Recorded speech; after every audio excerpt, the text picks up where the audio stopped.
Hoy Jesosy amintsika ry havana androany alahady voalohan'ny volana aogositra manao hoe manamasina azy amin'ny fahamarinana ny teninao ny fahamarinana. Tsy avy antsony marina hoy Jesosy fa ny mpanota izay bebaka. Tonga eto ianao ry havana, tonga eto ianao manana ny fahavesarana nofo ve, fahavesarana ara-panahy, reraka avy miasa ohatran'izany. Tsaroa fa tompo androany raha manatona anazy ianao dia ataony maivana, ataony feno fifaliana, ataony feno fiadanam-po. Iary hivavaka tsika ry havana, manasa anao hivavaka, manasa anao tena hoe eo anatrehan'ny tompo ianao, ka raha manana angatahany aminy ianao dia amboray aminy fa raisin'ny tompo. Hivavaka tsika. Tompo ray tsara indrindra, mirabanao indray izay Jesosy amin'izao andro voalohan'ny volana aogositra izao Jesosy, andro alahady izay tsy fantatray akory ny ary izany andro izany Jesosy, na ray segondra aorianan'izao itenenana izao raha Jesosy dia tsy fantatray fa ianao irery ihany mahay mandamina ny zavatra rehetra. Tompo ndreto indray izay, ilay sakaizanao, ilay tianao, ilay mamy ny fonao, ilay malala eo imasinao Jesosy, eto anatrehanao indray ny anatonanay Jesosy. Raha reraka izay tamin'iny herinandro iny, tamin'ny andronay izay lasa Jesosy, na ara-panahy zany na ara-nofo, dia manatona eo an-tongotrao Jesosy. Angataka fialan-tsasatry ny nofo, angataka Jesosy fitahiana sy fahasoavana avy aminao, ary angataka ny tananao mitsotra Jesosy, anasotra izay rehetra fahotana, ny aretin'ny nofo sy ny aretin'ny fanahy. Manatrefeny Jesosy, manatrefeny fanahy masina, manatrefeny fa mila sy mitady anao izay ny amin'izao andro ankehitriny izao. Misaotra feno anao Tompo ray tsara indrindra, misaotra feno anao satria tsara ianao sady mpanao ny tsara, lehibe ianao ka mendrika hoderana. Voninahitra ny eo anao irery ihany amin'ny anaranao ny anaovana izany vavaka izany. Amen. Dia mbola ho ampitombona amintsika ry havana ny fahasoavana sy ny fiadanana ilay tsara indrindra avy amin'Andriamanitra iray sy Jesosy Kristy zanaka. Faly miarabantsika, faly mba te hahita endrika miramirana sy fifaliana amintsika tsirairay avy, tsy reraka avy any an-trano, reraka ny torimaso, fa andro vaovao meny tompo anao androany dia isaorany tompo, dia miangavy anao mba tena hirabany fonao amin'izay rehetra manodidina anao, dia ho tenenao aminazy eo akaikinao hoe tsara Jesosy ka tady anao Jesosy androany, ka meneki anazy tsara Jesosy mirabany manodidina anao. Mirabanao ilay madiny tsara Jesosy. Tsara Jesosy. Dia mirabantsika ihany koa izay manatrika mivantana ny any amin'ny tambazotra rehetrarehetra any dia ny fiadanan'ny tompo amintsika tsirairay avy. Manasa anao ary havana hitsangana hanohy ny fiderantsika. Raisy ny baibolinao dia maka ny salamy fideran'ny Davidtsika, satria Davida tena feno fiderana, dia ianao koa androany tena hoe Davida hanome fiderana ho an'ny tompo. Manasa anao hanokatra ny baiboly masinao ao amin'ny salamy 7:30 ny andininy voaloha ka hatramin'ny fahafito ihany, salamy 7:30 ny andininy voaloha ka hatramin'ny fahafito. Dia aorian'izay dia ataontsika ny hira FFPM 4:30 ny andininy voalohany sy ny fahatelo ihany. Salamo fiderana 7:30 ny andininy voaloha ka hatramin'ny fahaenina. Rehefa vonona ianao dia vakitsika amin'ny anaran'i Jesosy manao hoe: mioambio an'i Jehovah ianareo ry olo-marina, fa mendrika ataon'ny olo-mahitsy ny fiderana. Miderany Jehovah amin'ny lokanga, mankalaza azy amin'ny valitory folo. Mirafy rambavao azy, mitendre tsara amin'ny feo fifaliana, fa mahitsy ny tenin'i Jehovah, ary ny asany rehetra dia matoky avokoa. Tia fahamarinana sy rariny izy, eniky ny famindram-pon'i Jehovah ny tany, ny tenin'i Jehovah ny nanaovana ny lanitra, ary ny fofonain'ny vava ny nanaovana amarony rehetra. Mampiavosa ny rano ao an-dranomasina, ho toy ny anton-javatra izy, mitahiry ny ranolala ao an-trano fitehirizana izy. Amen. Ataontsika ny hira voalahatra 430 amin'ny firana protestanta ny andininy voaloha sy fahatelo irery ihany.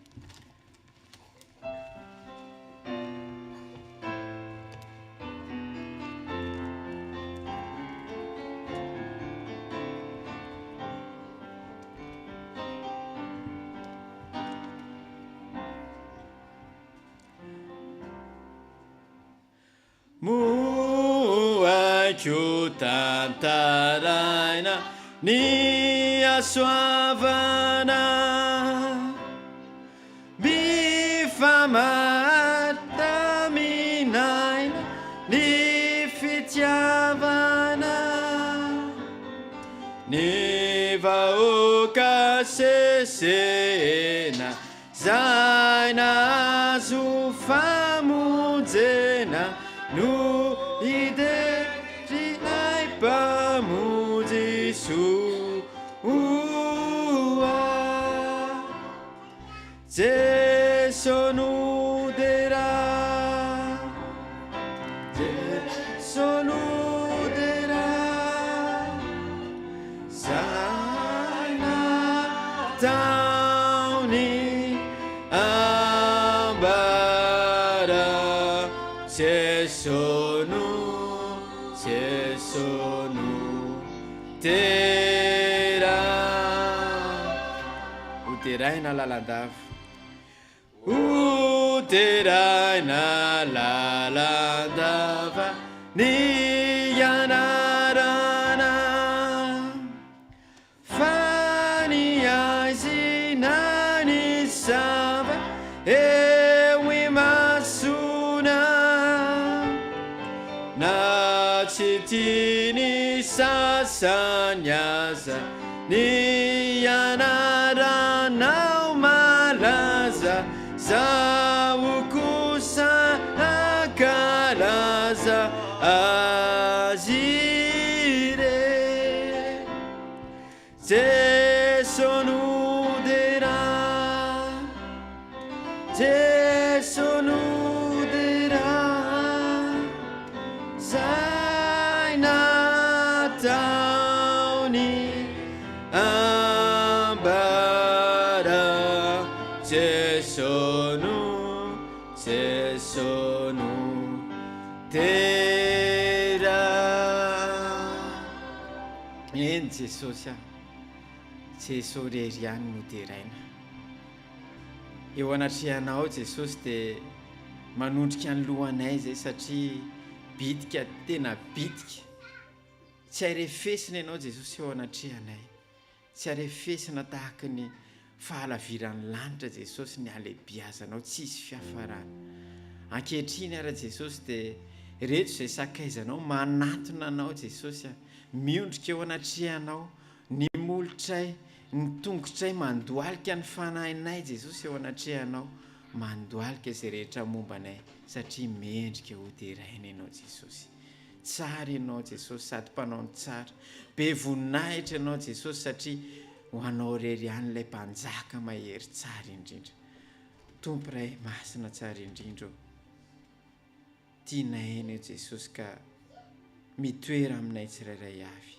idery ilay mpamonjy izay jesosy ianao ilay mpamonjy tianay ianao no ambarahinay araka ny hira fideranay teo ianao ilay lehibe tsara indrindra miantso ny fanahinao masina ihany koa izay mba hanenika anay tsirairay avy jesosy izay asan'ny nofo rehetrarehetra dia tsy anao jesosy androany fa ho fen'ny fanahinao masina izay jesosy ho fen'ny fitaritan'ny fanahinao masina izay jesosy izay rehetra vava amin'ny teny androany jesosy dia araka ny fanahinao izay rehetra sofina mihaino jesosy dia sokafanao handray ny teninao izay rehetra maso mijery ihany koa jesosy a dia ho sokafanao ahita ny voninahitrao ka tahaka ny fiteninay mandrakariva izay ekenay sy inonay fa tsy tahaka ny diranay jesosy a ny voanay eto fa manana anao izay hitondranay mandrakariva amin'ny fiainanay satria ilay lehibenao a tsara indrindra sady mpanao ny tsara indraminay jesosy ilay ikany anjely manao feny fiderana manao hoe masina masina masina Jehova tompony maro eniky ny voninahiny ny tany rehetra amen afaka mahazo toerantsika tompoko tonga eo amin'ny sitrapon'Andriamanitra sahady tsika riavana tsy diso anjara ianao androany fa sahady sy azo tenin'Andriamanitra ianao a mbola manoloana iantsika tsika ihany koa ny fandraisana androany a ho feny dia feny ny kapokanao androany a manana an' Jesosy melohan'ny sitrapon'Andriamanitra ataontsika riavana dia indramitsika ty hira ny fiangonana rahavavitsika ty manao hoe ny teninao tompo mahamykositendry koa ny lalanao lalakoa no sitrako a dia averintsika indro dia miroso amin'ny sitrapon'Andriamanitra tsika.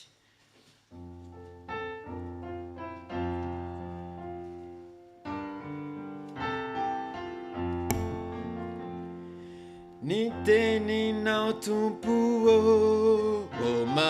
mamekositeliko ny lalanao lalako no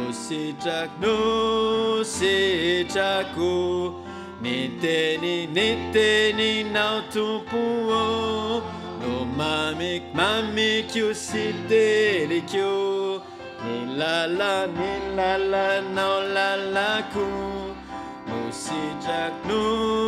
sitrako.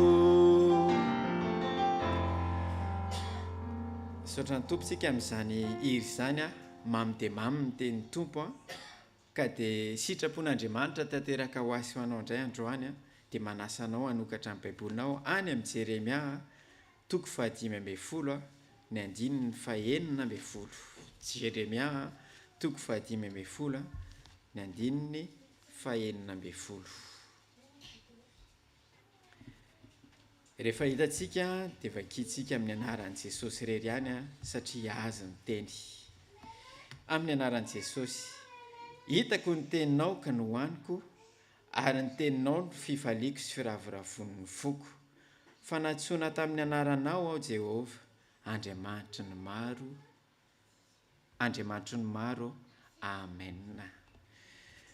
Izay indray ry havana ny sitrapon'Andriamanitra tanteraka aiso ho anao androany. Raha jerentsika ny tenin'Andriamanitra eto dia misy hoe teny. Le teny ny raisina dia le raisina no hohanina dia rehefa nohanina dia nenona dia mitoetra ao anatsika tsirairay avy. Dia rehefa mitoetra ao anatsika tsirairay avy le tenin'Andriamanitra dia araka ny teny voasoratra ato hoe mahatonga fifaliana sy firavoravon'ny fo. Izay ny tenin'Andriamanitra tanteraka amintsika ry havana. Ny herin'ny tenin'Andriamanitra. Tena mamy io tenin'Andriamanitra io satria tenin'Andriamanitra io tena hoe consolation amintsika. Ny herin'ny teny. Tsika tsirairay avy izao amin'ny fiainana andavanandro tonga dia andray ohatra. Reraka avy any am-piasana any tsika ohatra na reraka avy any am-pianarana any. Rehefa tonga ao tokantrano tsika sanatriaviko ohatra hoe efa reraka ka misy teny miloaka amin'ny vava manodidina antsika raha tsy mahay miambina tsika dia tonga dia solafaka amin'ilay teny. Au contraire an'izay, raha misy teny avy any tonga dia miteny manindrotra ny tanana mamelatra ny tanany hoe tonga soa ny malalako reraka avy tany am-piasana tany fa tonga dia adinonao daholo ny faharerahana any izay rehetra nataonao. Mbola mango fotsiny moa rehefa tonga ao an-trano ianao miala vaniny ohatra hoe ny dité, ny kafe ohatran'izany miala any koa ny goûté miala any ny teny mamy. Ny teny mitondra hery fahasoavana ho amintsika tsirairay avy. Jehova ry havana rehefa nanao ny lanitra sy ny tany dia tamin'ny alalan'ny teny. Hitanareo amin'izany ny atao hoe fahefan'ny tenin'Andriamanitra amin'ny teny fotsiny Jehova hoe misy ny tany, misy ny lanitra, misy ny mazava tonga dia nisy. La parole avant l'acte. Tenin'ny tompo teny Jehova dia misy acte manaraka an'izany. Dia tahaka an'izany tsika ry havana. Be dia be ny tenin'Andriamanitra momba ny teny sy ny vokatry ny teny ao anaty baiboly izay efa fantatsika. Fa tena hifototra amin'ity teny tsika ny amin'izay ny sitrapon'Andriamanitra izany. Misy karazana exemple ohatran'izao teneniko amintsika ry havana. Amin'ny fotoana iray misy réunion zany. Dia misy le organisateur reny midiriger an'ilay réunion. Dia miresaka eo izy momba ny atao hoe teny ny amin'ny alalan'ny collaborateur ny amin'ny collègue ohatran'izany hoe tsika tsy voatery kitakita hoy izy amin'ny collègue tsika. Tsika tsy voatery hiteny zavatra mahery ny amin'ny manodidina. Tsika tsy voatery ametraka ny autorité be atsika hoy izy amin'ny manodidina fa amin'ny alalan'ny teny sy ny fihetsika hoy izy dia ahafahantsika mitondra sy mitarika ny olona manodidina antsika. Nisy nitsangana avy eo tsy misy an'zany ozy izy fa maniny ianao miteny an'zany mato responsable o izy de tonga de mahitsy de miteny de mitratrevatreva nangina fotsiny le organisateur midirige le réunion tonga de tsangana izy petraka ianao fa tsy malala fomba le ratsy taizy ty ozy izy fona amitsika fomba fitenenana entre parenthèse tratrevatreva be mihitsy lelahy fa ahoana koa zany fomba fiteninao zany ozy izy tsy mendrika fa ianao ozy izy midirige any nefa zany fomba fiteninao de nanao recul kely indray lelahy de niteny izy hoe tena mialatsiny aminao a fa marina ny ianao izy izy a fa afaka mahazo toerana ianao tena mialatsiny ozy izy satria mahery loatra ny teneniko anao ay tena mialatsiny ozy izy a eny ary fa tohizo izy izy a ny formation ataonao ny organisation ataonao tonga de mipetraka le ranga le nanao intervention a resaka am'izay le organisateur hoe exemple concret ozy izy zay zavatra nyteneniko tamitsika zay ny atao hoe herin'ny teny rehefa mitratrevatrevitsika valo ny tratrevatreva rehefa miteny malefaka tsika valo ny malefaka de zay ry havana hoentsika mifiainatsika andavanandro a ny atao hoe herin'ny teny a mba ho sitrapon'Andriamanitra tanteraka amintsika mifiainatsika sy ny am'izay rehetra ataotsika ny am'izay rehetra manodidina atsika fa ny teny malefaka mahafinaritra sady tsara enona teny malefaka feno fitiavana indrindrindrindra araka ny sitrapon'Andriamanitra eketsika tanterahantsika ho amin'ny manodidina atsika de valipitiatsika foana moa hoe tsika tsy mitady zavatra hoe valipiti foana alohan'ny anaovantsika acte positif eo anatrehan'Andriamanitra fa efa fantatsika fa na de tsy mbola mangataka fotsiny arytsika amin'ny tompo fa plus tsika miproclame zavatra positif amin'ny manodidina atsika plus Jesosy mahita ao ambony ao a tsy orin-javatsoa ianao amin'ny fiainanao de ho tanteraka amintsika ane zany sitrapon'Andriamanitra zany a de fantako ry havana fa na izazo amin'ny teny zao raha tsy mendrika akoriny tsy mendrika akorina manoloana ny zanaka na mivady aman-janaka na amin'ny fianakaviana na amintsika mpianakavy ny finoana na mpiara-miasa na amin'ny fianakaviana manodidina ka manasanao androany ianao raha ohatra hoe tao anatin'izany hoe feno teny mahery zany a tsy mendrika hoe tokony ho tenenina de manasanao a tena hitsangana ianao a ametraka ny fonao sy ny vavanao eo anatrehan'ny tompo sy ny sofinao mba tena hibebaka tokoa ka tena anatina ny tompo a tena hifona madio a ho feno fitiavana any tompo manasanao ary havana hitsangana anatina ny tompontsika hibebaka tokoa ary tena hoe ametraka ny fiainatsika sy ny fonatsika eo anatrehan'Andriamanitra hivavakatsika ry havana tompo a ankehitriny tompo de ndreto indray zay le maloto molotra Jesosy le maloto fijery le maloto fiaino ihany koa indrindrindra maloto fo tompo satria ao amin'ny fo ny evin'ny aina tompo a ary zay rehetra ao anatin'ny fo a de indraindray zay tonga de mamboraka izany ao anatin'ny vavanay araka miteny hoe le fomba fitenin'ny vahiny zay Jesosy hoe il faut pas dire ce que l'on pense mais il faut penser d'abord avant de dire quelque chose de zany pensée zany Jesosy a amin'ny alalan'ny fanahy masina zay hitondranay anao a de tena eritreritra madibadika ny teninay tokoa aloha zay Jesosy alohan'ny tenen'ny vavanay satria vava masina Jesosy ny vavanay fo masina Jesosy ny fonay ary masina ihany koa sofinay sy ny masonay Jesosy a mahita satria menao maimaimpona ho anay zany Jesosy ankehitriny tompo de reto ny sakaizanao tsirairay avy reto za Jesosy zay miteny eo anatrehanao a raha nanota teo anatrehanao Jesosy de mangataka ny tananao mahery a Jesosy a hitoetra aminay tsirairay avy anaisitra zay rehetra fahotana vitanay Jesosy anaisitra zay rehetra faratsiana vitanay Jesosy anaisitra zay rehetra Jesosy a na fahotana tsinary satria misy zany atao hoe fahotana tsinary zany Jesosy zay vita teo anatrehanay vita teo anatrehanao tompo Jesosy a aoka ny lasa ho an'ny lasa Jesosy indro an'io zava-baovao anao ianao Jesosy manomboka androany sy ray segondra aoriana n'izao fotoana izao Jesosy a zava-baovao ny fiainanay zay rehetra ataonay Jesosy de tena ho mendrika tokoa zay eo anatrehanao zay rehetra ataonay Jesosy dia ho araka ny sitraponao. Na Davida ary anie Jesosy teo anatrehanao fantatre tanteraka Jesosy zany hoe fahotana nataony Davida zany teo anatrehanao. Fa nefa Jesosy rehefa nitodika taminao izy dia nay namindra fo ianao satria Andriamanitra be famindrapo. Indraminay ary Jesosy ilay fahasambarana nataony Davida teo anatrehanao. Indraminay zany satria mahatsiaro sambatra izay sy tena maivana izay Jesosy rehefa afaka tato anatinay ny fahotana vitanay.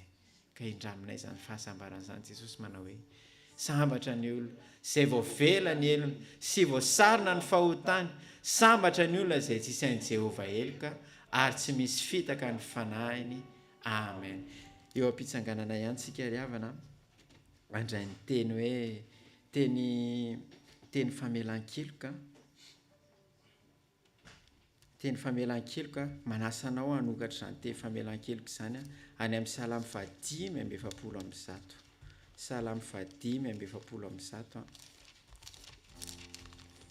ny andininy 9 rery ihany. Salamy 5:7 ny andininy 9 ihany manao amin'ny anaran'i Jesosy manao hoe mamindra fo sy miatra Jehovah, maro-po sady be famindrapo izy. Amen. Tsarory havana fa maro-po sady be famindrapo ny tompo mandehana hoy ny tompo ka aza manota intsony fa tianao Jesosy. Manasanao foana ry havana eo am-pitsanganana satria minao fa feno firavoravony ianao dia anao hira fifonantsika. Hira fifonana manao hoe iza vahiny malala. Iza vahiny malala izay hitantsika any amin'ny firana fifoazana 470 any.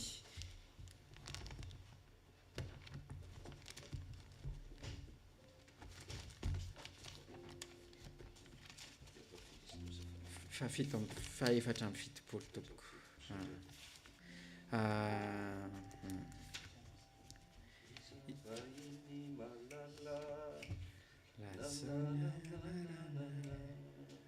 Fasitraka indrindra tonga dia taretana aoary ny anaran'i Jesosy. Iza vahiny malala lazao ny anaranareo, fasitrako indrindra malala ka iza mohinareo.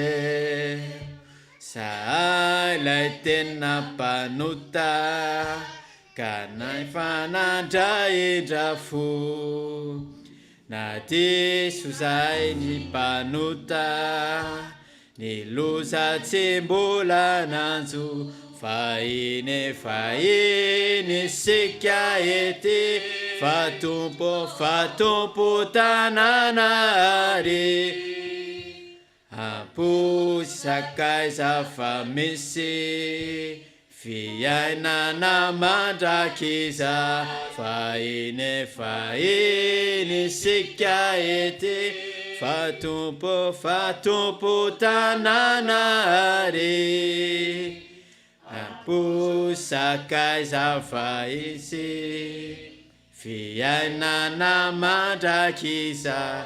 Faharoa aiza vahiny malala. Aiza vahiny malala no lalan-kaleanareo, fa sarotra sady be alla ny tany tojeavinareo. Amaky ny alla Siony ny efa hitrano lalana, hoany Kanana ambony hiakatra ao izy. Fahiny sika ety fatompo tananary, amposy sakay zafa misy fiainana mandrakiza. Fahiny sika ety fatompo tananary, sakay safa misy fiainana mandraky izay. Dia ho tanteraka amintsika ne izany riavana amin'ny anaran-dray sy ny zanaka ary ny fanahy masina. Amen. Zao tsika riavana dia tonga eo amin'ny 10 minitra ny sekoly alahady ka manasa ny tompona anjara tompoko androso.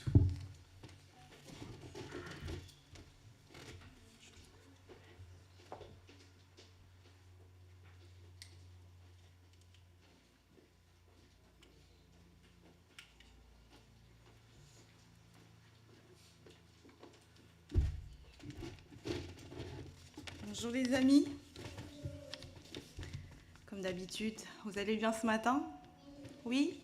Alors je voudrais voir des sourires sur vos visages. Alors. Je vous invite à vous lever pour prier.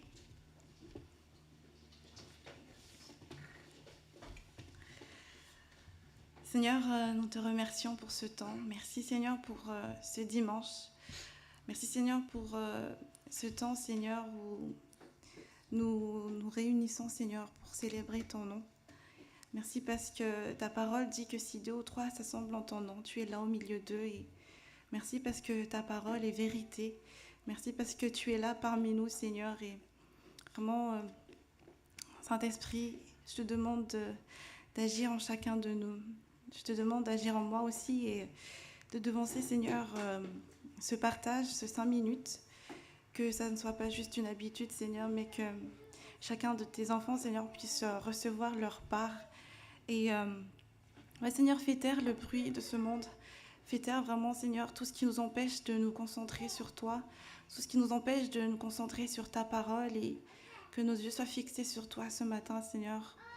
Et vraiment, je te prie, Seigneur, d'aider chacun de nous à nous concentrer ce matin et vraiment que nous puissions encore voir ta gloire, Seigneur. Et je remets ce culte entre tes mains. Je remets chaque personne, Seigneur, qui va emmener ta parole. Que ça soit une nourriture, Seigneur, pour notre âme, pour notre esprit, mais que vraiment, Seigneur, cela porte du fruit dans nos vies quotidiennes. Et nous prions pour nos amis, nos frères et sœurs qui sont en vacances, que tu puisses les accompagner, les bénir aussi là où ils sont, Seigneur. Et c'est en ton nom que je fais cette prière. Et à toi seul soit la gloire, Seigneur. Amen. Ce matin, les enfants, c'est une petite histoire en fait que je vais vous raconter. Alors en fait, avec mes sœurs, nous aimons bien aller au restaurant. Et en fait, on a l'habitude d'utiliser une application pour avoir des bons plans. Et puis, un jour, en fait, nous sommes allés à ce restaurant à Genève, un restaurant tout à fait banal. Et c'était un restaurant portugais, bon, on s'en fout.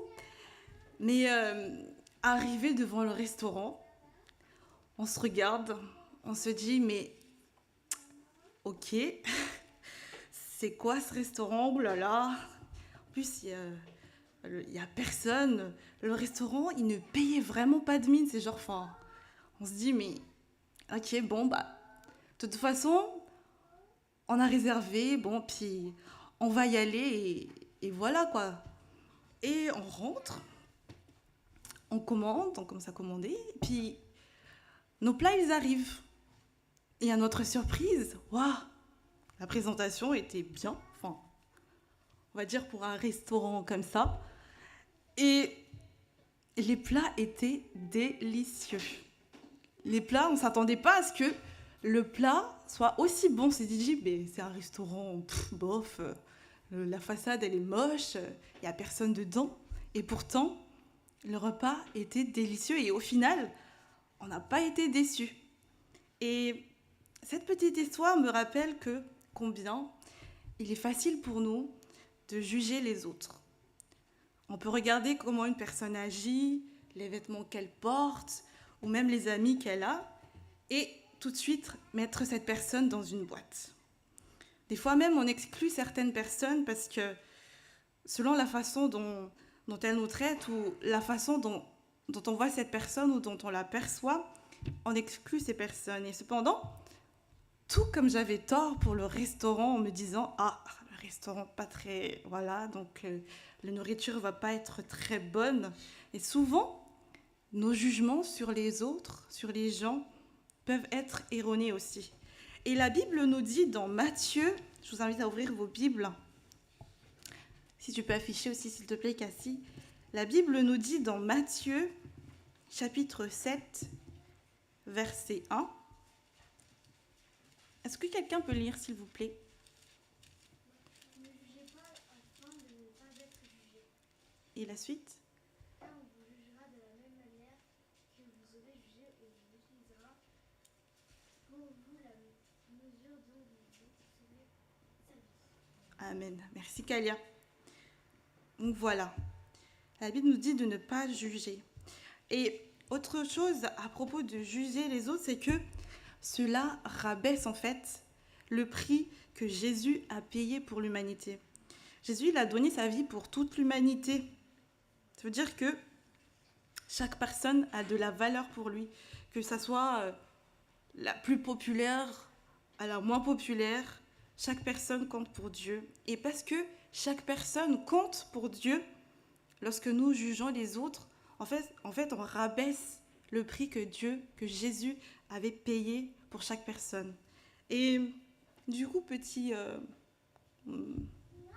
je peux dire petit conseil, enfin, pas conseil, mais la prochaine fois qu'on serait tenté de porter un jugement sur quelqu'un, ça arrive beaucoup, hein.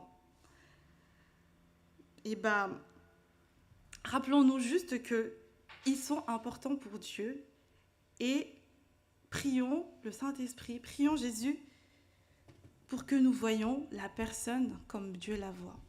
Voilà, c'était mon petit partage ce matin. Et Dieu seul soit la gloire. J'invite Kalia à prier, s'il te plaît.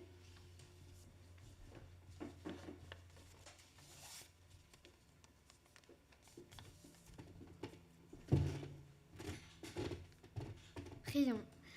Jésus, merci pour la journée que tu nous as donnée.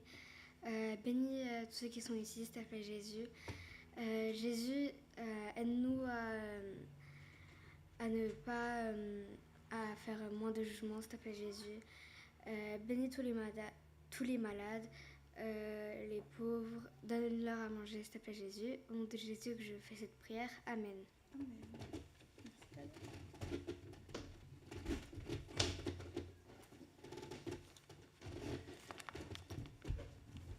Sotra ny mpanompon'Andriamanitra sika ny amin'izany 10 minitra ny sekoly alahady zany. Tonga sary tsika riavana ny amin'ny tenin'Andriamanitra fa mialohan'ny tenin'Andriamanitra dia hanao ny hira izay voalahatra sika any amin'ny firana protestanta fa 7:530 ny andininy 1 sy 2 ihany efa tonga aty izao firana FFPM 357 ny andininy 1 sy ny 2 ihany. Mitsangantsika tompoko.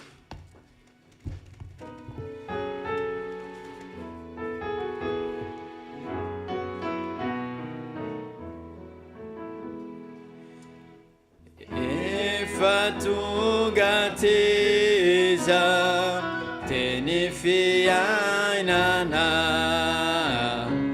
jasoba o fiainana teny fiainana eny teny tsara teny manan-kery teny ny ray tsara toko teny fiainana teny ny ray tsara toko teny fiainana faro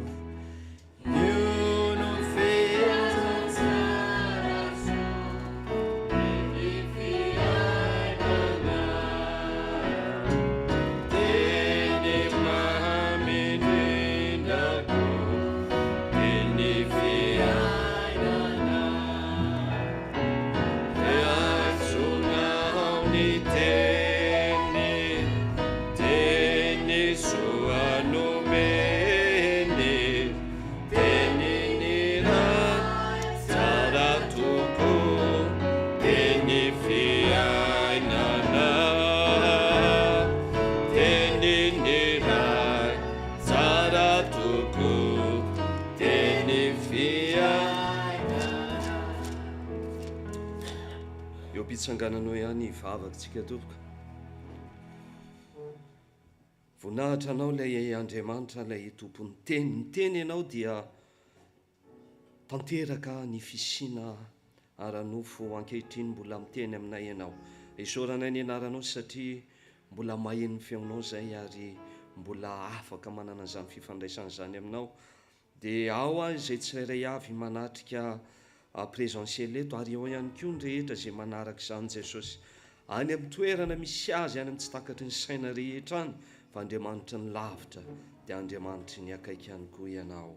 Izany miasa ny fanahy masina izany, ny fahefana efa niraisinao, raisym-bola ho voninahitry ny anaranao.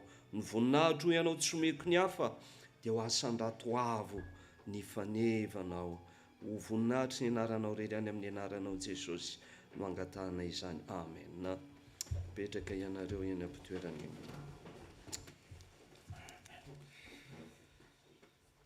Iaraka maka ny teny vetivety dia hiditra amin'ny tenin'Andriamanitra.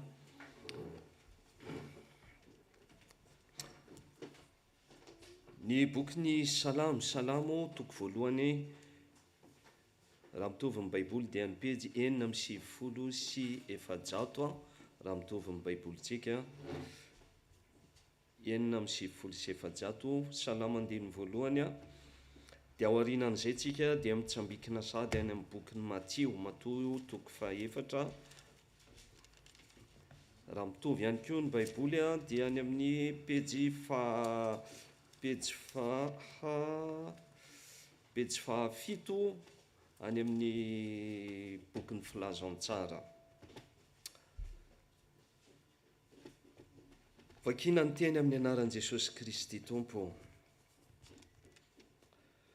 Sambatra ny olona izay tsy mandeha amin'ny fisainany ratsy fanahy, ary tsy mijanona amin'ny lalan'ny falian'ny mpanota, ary tsy mipetraka eo amin'ny fipetrahan'ny mpaniratsira, fa ny lalan'i Jehovah ny sitrany, eny ny lalany no saintsain'ny andro aman'alina. Dia tahaka ny azo ambolena eo amoron'ny rano velona izy, izay mamoa amin'ny fotoany, ny raviny koa tsy mba malazo, ary ny asany rehetra dia ataony lavorary avokoa. Tohizana mitsambikina ny amin'ny bokin'ny Matio toko 4 pejy 7 ny andininy voalohany ka hatramin'ny 7.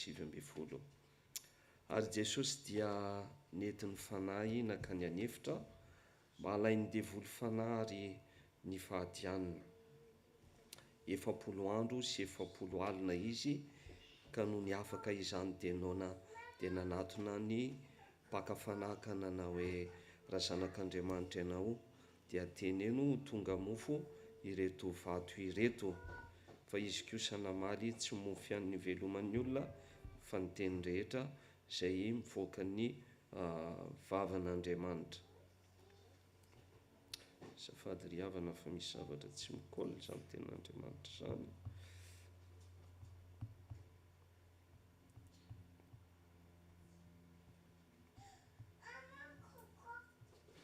Tohizantsika ny teny.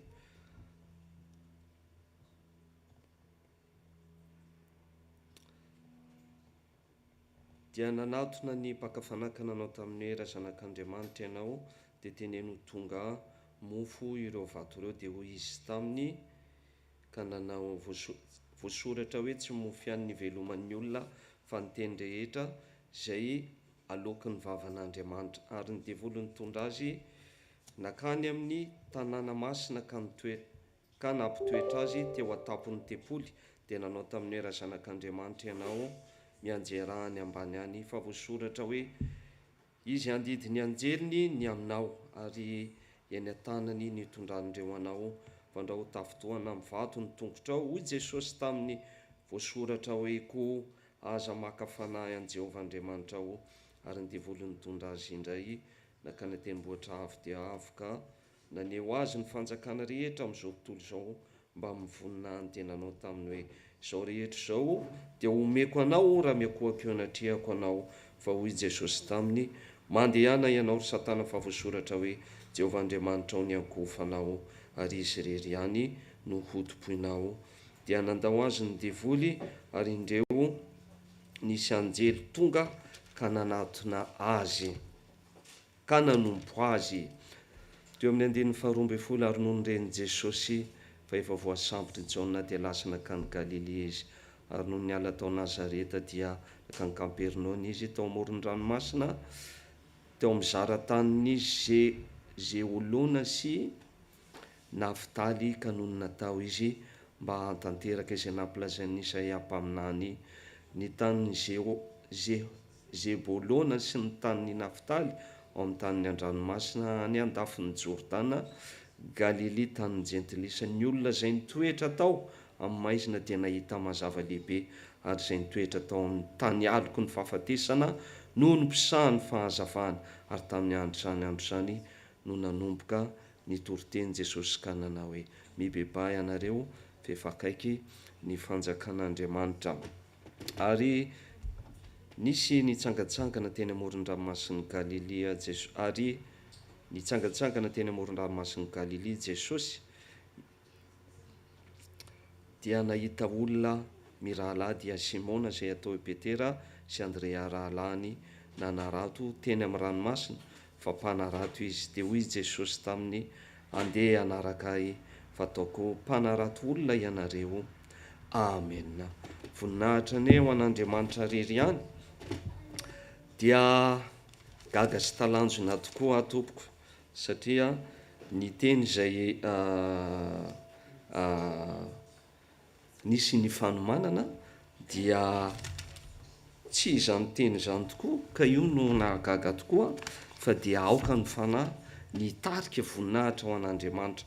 Matio izy Matio 4:12 azafady ho jereko vetivety izay no ny teny fa tsy ny 4:12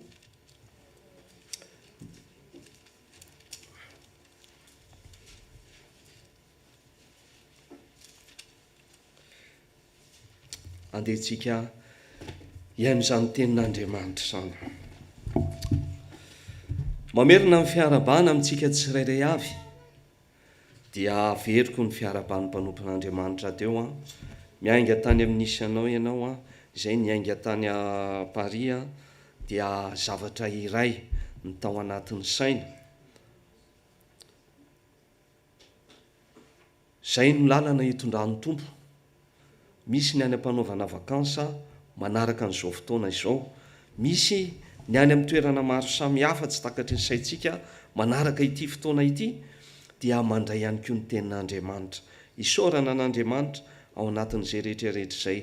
Izao kosa nefa ny tenin'Andriamanitra izay efa tonga teo amin'ny sitrapon'Andriamanitra teo zavatra rehetrarehetra izay teneniny ny vavan'Andriamanitra dia efa tanteraka raha teo ary eo indrindra no iverenantsika ny amin'ny tenin'Andriamanitra. Tonga ny tenin'Andriamanitra tamin'ny alalan'ny sitrapony izany ary amafisina amin'ny alalan'izao teny izao dia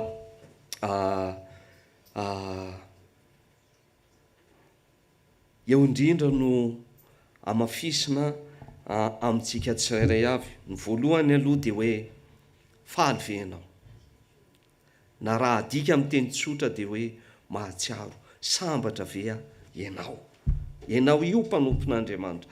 Ianao io zao ny olona zao nitongotra ao anaty ranomasina, isika eto aty am-piangonana any ny sasany efa nanonteny ary efa teny vacances plage izy araka ny serveta sy ny namany itsika eto anatin'izao fotoana izao sy rehetra manaraka any amin'ny tambazotra rehetra any ao anatin'izay mety contexte ao ny sasany vady amanjanaka zao any Madagasikara any amin'ny faly any amin'ny fianakaviana dia ny sasany mbola miasa, ny sasany mireprendre ny asa, ny sasany zay vao andeha vacances indray ihany koa ao anatin'izay contexte be da be izay ry havana.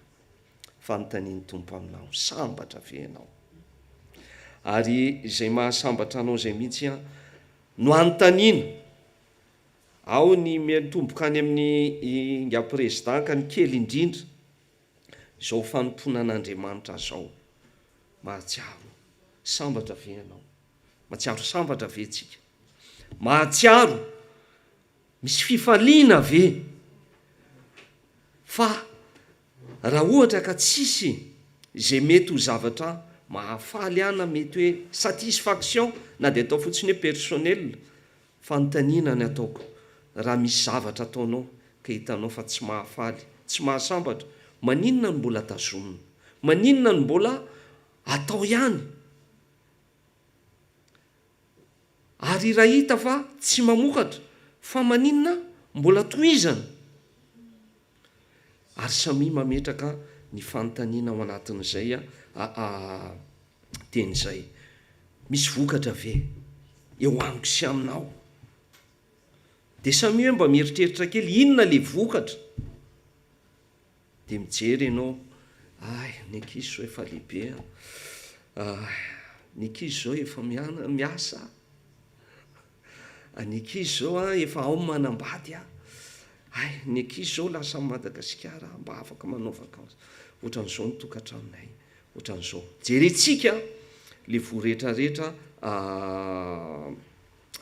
vokatra eo amintsika ny hitantsika voalohany dia mazava ho azy ny aranofo dia mijery ny compte en banque tsika dia mijery ny any ambaditsika mijery jerena ny vehivavy efa nanana bijou be dabe ato anaty boîte à bijoux ny sasany ao dia ny akamaroany reto vola ty zao vidiko an'izao ty tany anany zao ny valeur an'ty tany a Genève mihitsy ao dia tsika tsirairay avy samy mijery izay vokatra zay samy manontany tena ry havana fa ny tenin'ny tompo eto dia mijery ianao io zao i rahalahintsika atsy efa ela be nahita anazy tamin'ny taty dia nahita anazy foana nafantatra anazy manao ny asan'Andriamanitra eto izy ny ramatoa atsy teny gasy miteny vazaha sy ny rehetrarehetra sambatra vezika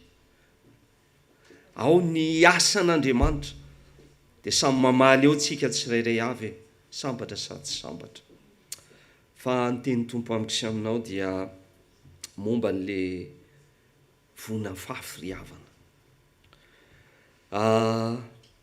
be da be ny zavatra monsieur passé any Ukraine tamin'ity herinandro ity dia any Taïwan aty zao dia ny gaz ny électricité ho avy ny vera miakatra ny gazoil miakatra ny rehetrarehetra miakatra ny vidim-piainana ny salaire tsy ampitsony pouvoir d'achat midina hotohana ny fanjakana amin'ny lafiny maro samihafa dia samy mifanontany hoe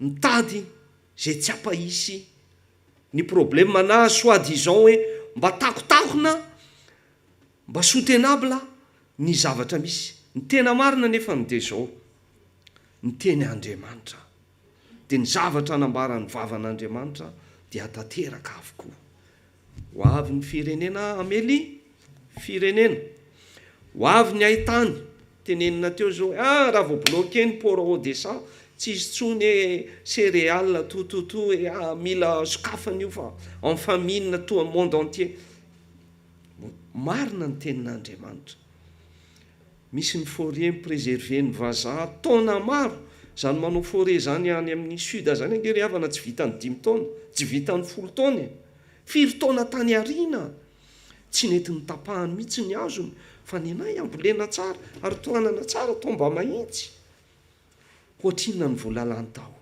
ary ny fahasairanana tao anatin'izany fikarakarana nefa nomeny tompo tsy amperinandro firy mila arany may tao anatin'izany forêt zany azonao saratsaina hoe 30 000 hectares ohatra fotsiny raha tsy teny afa-tsy zay ny sasany 10 000 hectares tondray any a Californie zao mitohy tany amin'iny dune de pila nafinaritra ane zany tsika nanao vakansa tany daholo may daholo iny ambany rehetrarehetra iny azotsika saratsaina ve zany ny tianao ambara dia zao ny teny ny sitrapon'Andriamanitra teo raha miteny Andriamanitra dia antanteraka ary nambara ny tenin'Andriamanitra teo ty voalaza tao anatin'ny Matteo zay tonga eto anatrehana ihany koa fa dia efa menan'i Jesosy ny fahefana rehetra ka na dia tonga le Satana mbola manome ao fa mena aide ny pouvoir d'achat ohatran'izany ry havana ny fomba ny Satana miezaka hanakombona eo masoko sy eo masonao fa zao situation zao dia azo resena moa ve tsy zany nataonyity satana mampitsy an' Jesosy, ataovy zao a de omeko anao a le aranofo, le mofo io a tenin'Andriamanitra ry havana dia marina, mbola tsy mitsahatra ao aorianan'izao haitanyzao, tsy tsahatra ny faminina ho avy a ny fotoana mamay zay tsy ahitana rano, ho avy a ny fotoana zay efa nambarany tenin'Andriamanitra zany a tsy vaovao a ary efa nisy a tany Denver tany a California volana vitsivitsy, may androany nyrihatra Denver fa nondrapitso maraina lanezy angenina mony afo hoe ahoana moa fomba eritreretanao hoe mamay be 40-50 degré aujourd'hui, demain matin il va neiger, azontsika eritreretina ave mifahatanterahana zany. De ny siantifika mezaka manazava fa satria le hafanana niakatra tany amin'ny rahona de nitambatra ny rahona de rehefa nitambatra de lasa orana de manontany ray orana zany no tokony ho latsaka fa tsy lanezy, de nefa ny lanezy de ny tao ambany lanezy rehefa misokirina ny lanezy de mbola nisy vainafo ry havana, de mbola isy ry havana hiara hitoetra liona sy ny inona moa ty fihinan'ny liona, inona le antilope kely le inona le enjehan'ny liona de zahany any amin'ny safarian'ny Afrika any, le ny sasany zebré de ny sasany reo le fihinan'ny liona be da be any, reny biby anankiroa reny mifampihinana fa hiara-mipetraka sahala am'izao ary tsy hifampinana. Marina ny tenin'Andriamanitra, raha fehezina ny tenin'Andriamanitra ry havana dia ho tanteraka avokoa zay efa nolazainy todika amiko sy aminao le fanontaniana teo hoe sambatra. Mahasambatra voalohany aloha de zao ambarako, ny tenin'Andriamanitra dia tanteraka ry havana ary miatanteraka mampiseho ny famarinana. Mahasambatra voalohany de hoe marina Andriamanitra ary tsy diso lalana voninahitra ho an'Andriamanitra, tsy diso ny lalana andehanantsika ry havana. Todika aminao fidin'ny tompo, atsony tompo manao ny asany. Jesosy Kristy tompo efa nalaina fanahy, nalain'ny tompo fanahy, nalain'ny devoly fanahy azafady a, sahala am'izay voalaza ny tenin'Andriamanitra teo. Mety tsy ohatr'izay ny fisehony amiko sy aminao kanefa aza dino fa raha tonga ny zanak'Andriamanitra de io ihany koa lay satana tonga. Ahoana ny fomba hisehony eo amin'ny fiainanao? Fa ny tanjony de zao, manakona mandrakariva ny tenin'Andriamanitra sy mandavo anao mba tsy hakatoa ny tenin'Andriamanitra. Mankahery anao manokana zay efa nifidin'ny tompo fa ny tompo marina am'izay ny teneniny rehetrarehetra ary mbola marina daholo zay rehetrarehetra ho avy. Zao zavatra miseho be da be, mahafinaritra anie manana tanàna tsara tarehy tsy misy afo hoe aty aminareo zao ny mampalaza ny aty de misy ny lanezy, ny inona misy ity zay mety mahafinaritra rehetra ny any fitsangatsanganana, ny zay mety mahafinaritra antsika rehetra, ny trano mahafinaritra, tanàna mahafinaritra, mateo ty ny tsika moa zao ny sécurité sociale. So ihany fa tsy tany amin'ny firenen-kafa fa tonga amin'ny Covid za zao carte, manana carte sécurité sociale de mahatsiaro tsika fa voaaro mihoatra noho ny any Madagasikara. Fa na any nefa na ny aty de miteny anao an'ny tenin'Andriamanitra marina. Aza takona ny masoko sy ny masona fa ny tenin'Andriamanitra rehefa miteny momba anao izy, na aiza misy anao na aiza misy anao dia hiaro anao mandrakariva izy. Tohizako kely le tenin'Andriamanitra zay tsy voavakoka.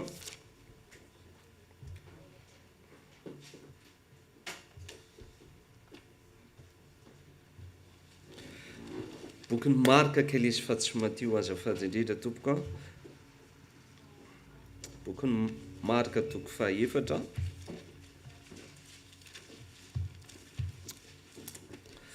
dia hotsindritsika manokana eo amin'ny andininy fa 1 eo jerentsika tsingetsingentsika satria tsy ny anaran'i Jesosy aroy izao tamin'ny ianareo dia efa nomena ny zava-miafina ny amin'ny fanjakan'Andriamanitra fa amin'ireny izay any ivelany kosa ny zavatra rehetra dia atao amin'ny fanoharana. Fanoharana ry havana no nampianaran'i Jesosy ny olona rehefa avy nandeha teny an-tsambo izy dia nisy olona be da be teo dia nanao fanoharana Jesosy ny amin'ny fanjakan'ny lanitra. Tamin'ny fanoharana ny tenenan'ny tompo fa rehefa vita ny resaka Jesosy tamin'ireo olona be da be teo dia hoe niseretire Jesosy sy mpianatra sisa teo dia lasa amin'izay Jesosy mba nidevoile le intimité le mba secret kely entre samy Jesosy sy mpianatra dia ozy Jesosy mantsy amin'ny mpianatra. Reny olona reny ozy izy fanoharana ny tenenako satria mba eritreretany amin'izany zavatra misy zany exemple meny Jesosy dia tadidy fanareo ozy izy nareo le mpianatra 12 reo nareo kosa efa nidevoileko anareo ny secret ny fanjakan'ny lanitra no ve tsy efa nitenenasy ianao ny ao ambadika izao fanjakan'Andriamanitra izao ny fomba hiaviany fanjakan'Andriamanitra.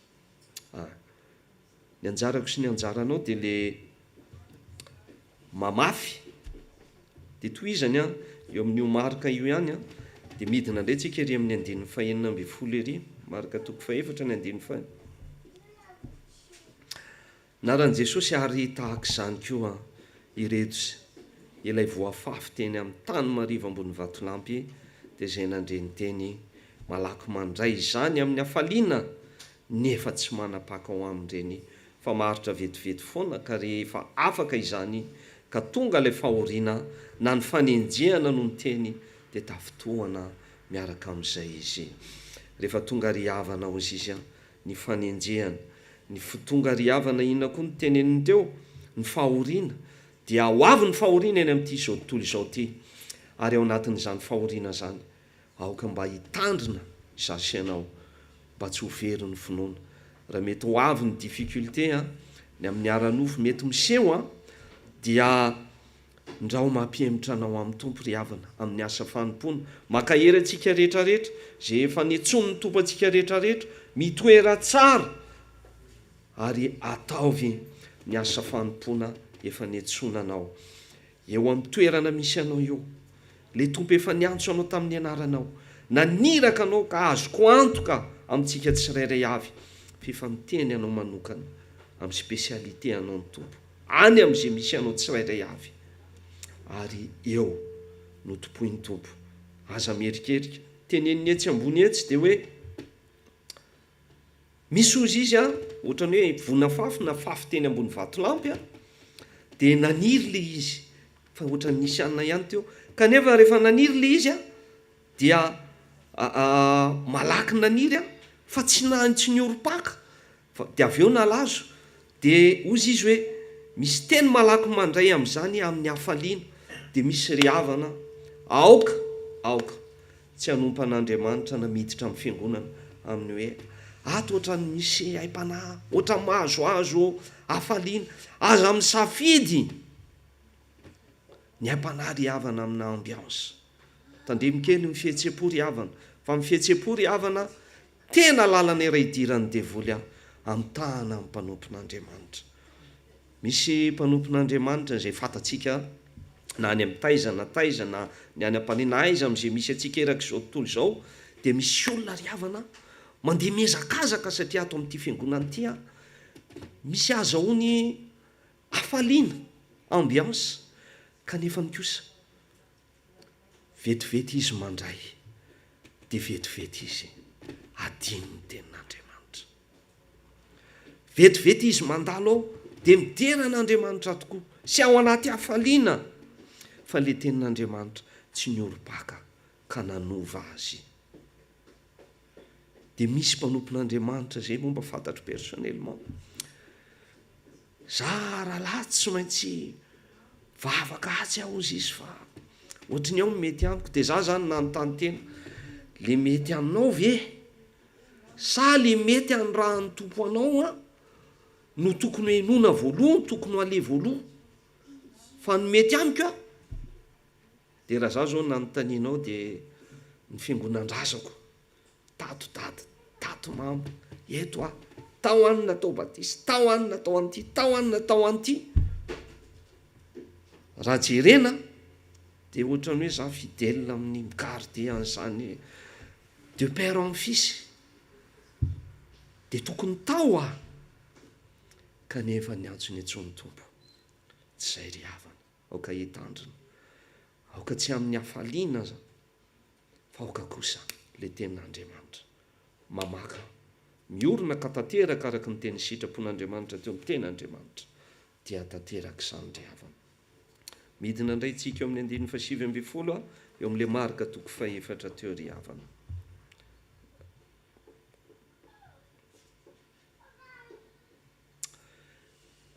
Naran'i Jesosy fa ny fiahina zao fiainana zao sy ny fitaky ny arena ary ny filana ny zavatra hafa miditra dia mangeja ny teny ka tsy mamoa izy ry havana.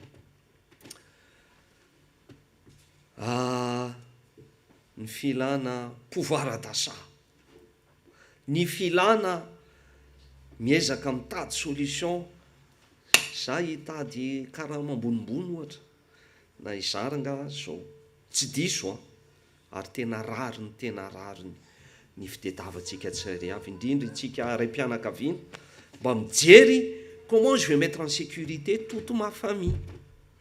Ohatrinona ny asa dia ohatrinona ny vola dia ohatrinona n'izao dia ohatrinona n'izao raisitsika daholo.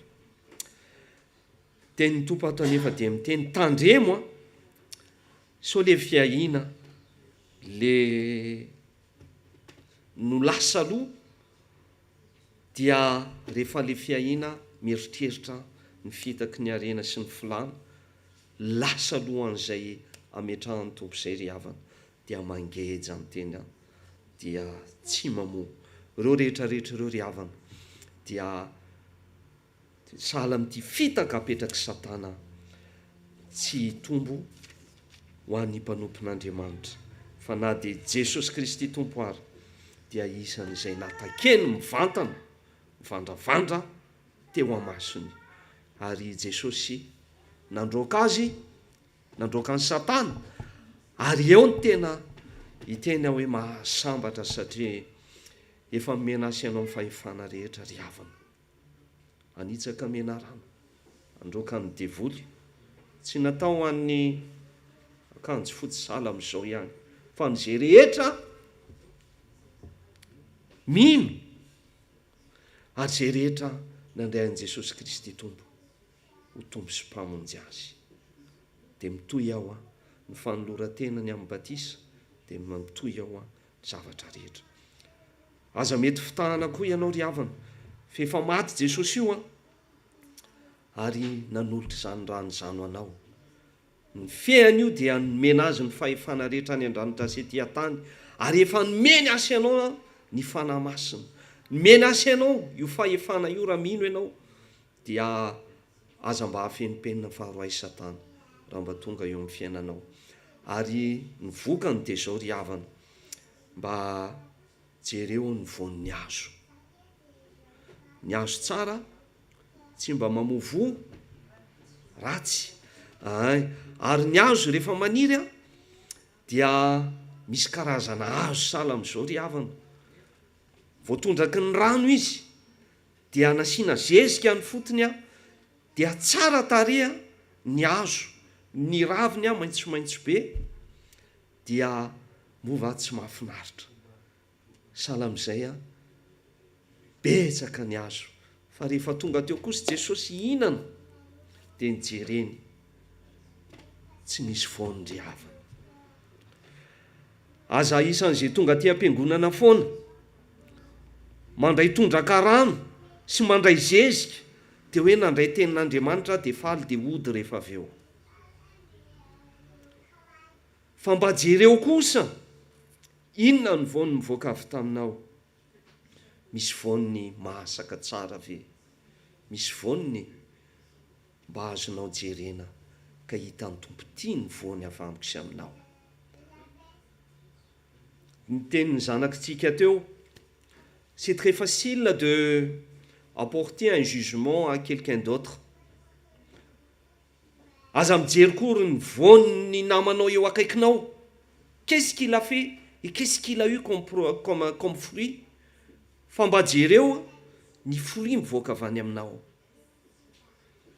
Dia afaka miteny ianao hoe Jesosy, tia ny voany mivoaka taty amiko. Ny azo nefa ry havana aza adino, tsy tonga tsara tare ary misy voaniny tsara tare. Fa tonga kosa le mpikarakara azo dia misy sampana tsy maintsy tapahana eo amiko sy taminao. Amty mba manasanao mba hanangatanana raha efa nisy. Efa nisy ve teo amin'ny fiainanao tonga Jesosy ka nandratsana. Na dia ratsana ray ara, ny zavatra tsy nety tao amin'ny fiainanao, dia noho ny tenin'Andriamanitra dia nisian'ny tompony esorina, dia iny le mpandratsana azo ny tapahana.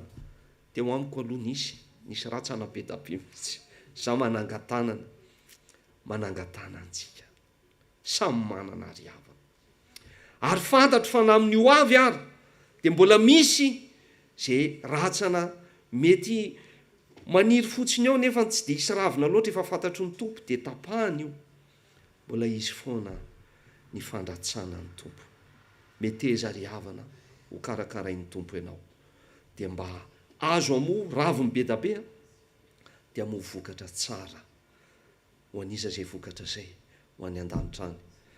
Dia ho faly zasy ianao manompo ny tompo tonga foana amin'izao tranon'Andriamanitra zao any amin'ny toerana rehetra zay anaovana ny asan'Andriamanitra dia mba hita avoa ny tompo ary dia ho faly. Ary efa tonga any an-danitra any dia le fanjakan'Andriamanitra nambaran'i Jesosy teo. Rehefa tonga Jesosy dia mba handray asa ianao. Ka raha mba hiditra any amin'ny fanasana ianao dia miditra ao anatin'izany tanàna tsy natao tanana, feno fahazavana. Ny rehetrarehetra ao dia mangirangirana sy mazava avokoa ry havana. Dia ianao ny rehefa mba tonga ao ny zasy ianao dia mba manao akanjo tena mba madio sy mihaja, dia mba isan'izay mba afaka mba miditra dia mba tonga ianao miprezante. Tsy haiko na QR code ve ny prezantena. Sa Jesosy ve tonga dia mahita ianao vao mahita anao lavina. Tsy mila QR code, tsy mila smartphone ntsony any, tsy mila sina bracelet akory aty hoe ianao fa mana bracelet fa Jesosy mitsony mahita anao lavitra ka mijery anao ianao. Midira amin'ny fifalian'ny tomponao dia iny ianao feno fahazavana ka miditra ry havana. Zay ny tanjona. Zay dia ny dekoro miseho ety ambany ety fandalovana ary mbola ho lavany tantara ny ampitsony efa tsy atsika fa eo amin'i Jesosy. Samy mahery dia samy mba manana fitaratra dia mba mijery kely eo hoe c'était quoi le fruit que j'ai apporté ho an'Andriamanitra. Voninahitra ho an'Andriamanitra rery any. Amen.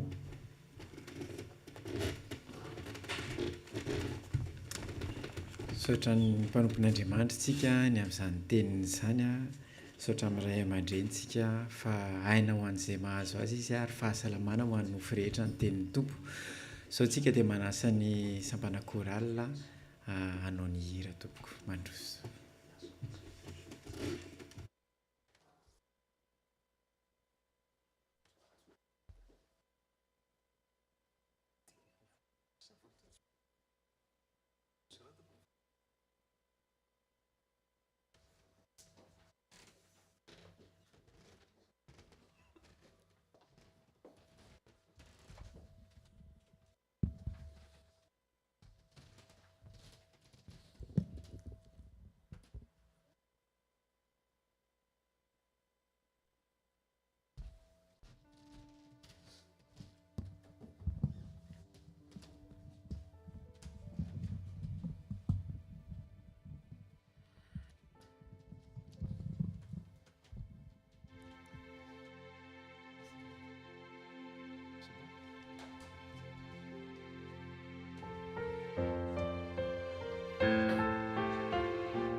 Soradi mampahery ka mampifaly ny fona ny teninao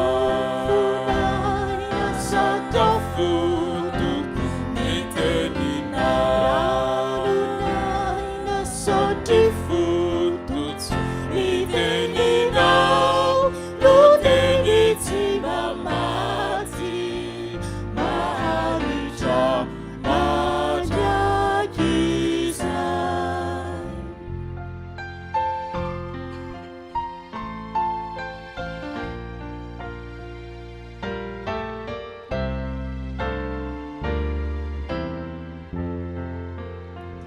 Soratire ho velona ho anaty hitondrahana vaovao hitanane velona tsy ho faty ka angato ny didina ny teninao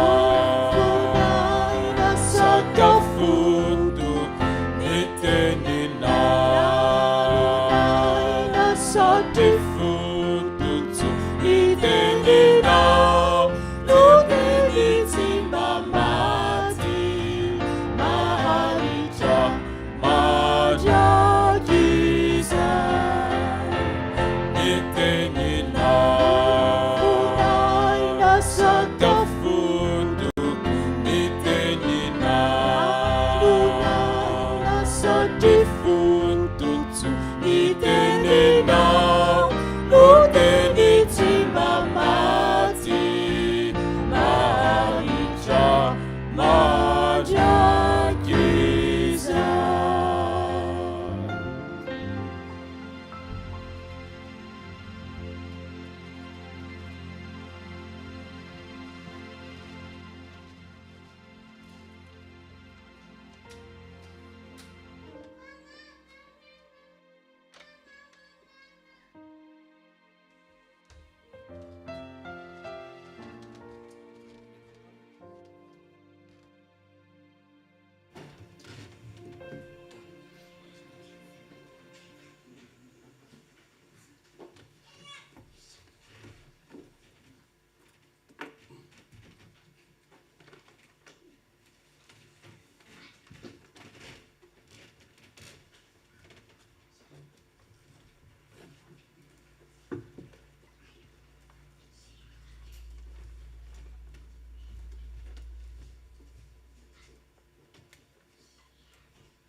Misaotra ny tompontsika ry havana raha tonga izao fotoana izao dia aza adino hoe tsy ny rehetrarehetra ry havana no natsoin'ny tompo ka tonga fa izay nitao amin'ny fanahy indray izay efa resy lahatra. Nresen'ny tompo lahatra satria fitiavany manokana ary natsoiny ihany koa satria tiany izasy ianao. Andeha hanatrika ny tompontsika ry havana amin'ny lalan'izao fanasana masina izao. Andeha hitsangana isika hanatona ny tompo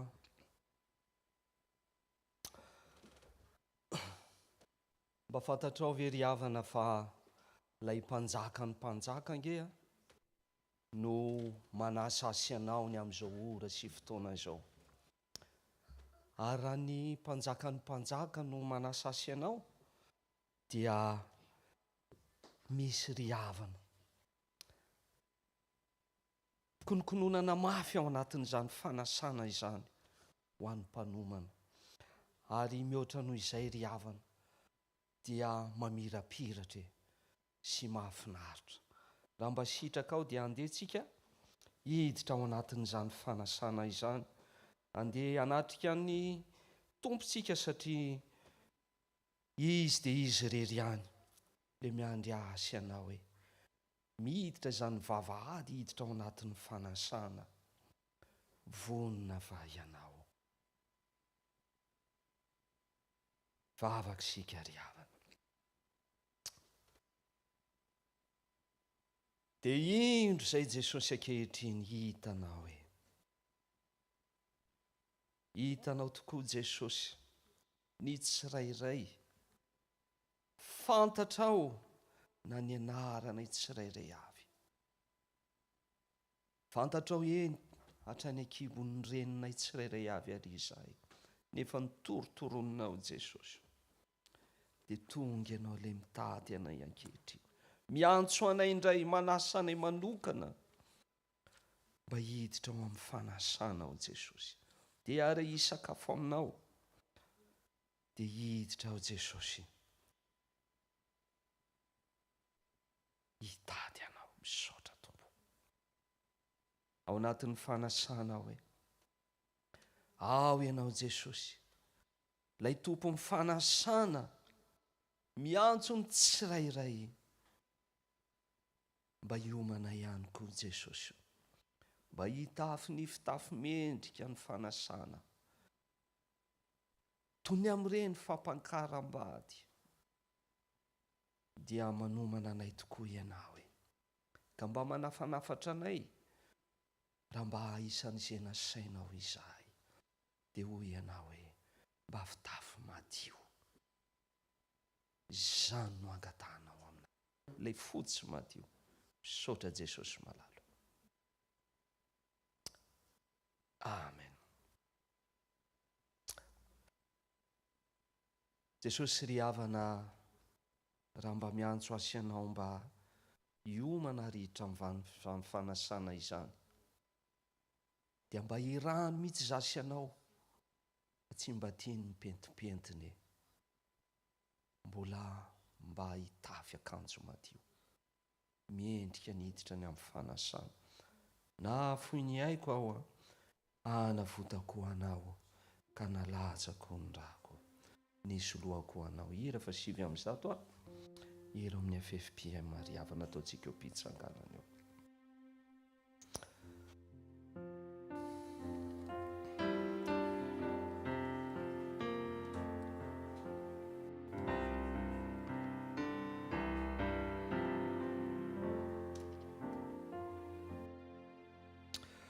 Na afoy ny aiko aho, na navotako anao, ka nalatsako ny rako, ny soloako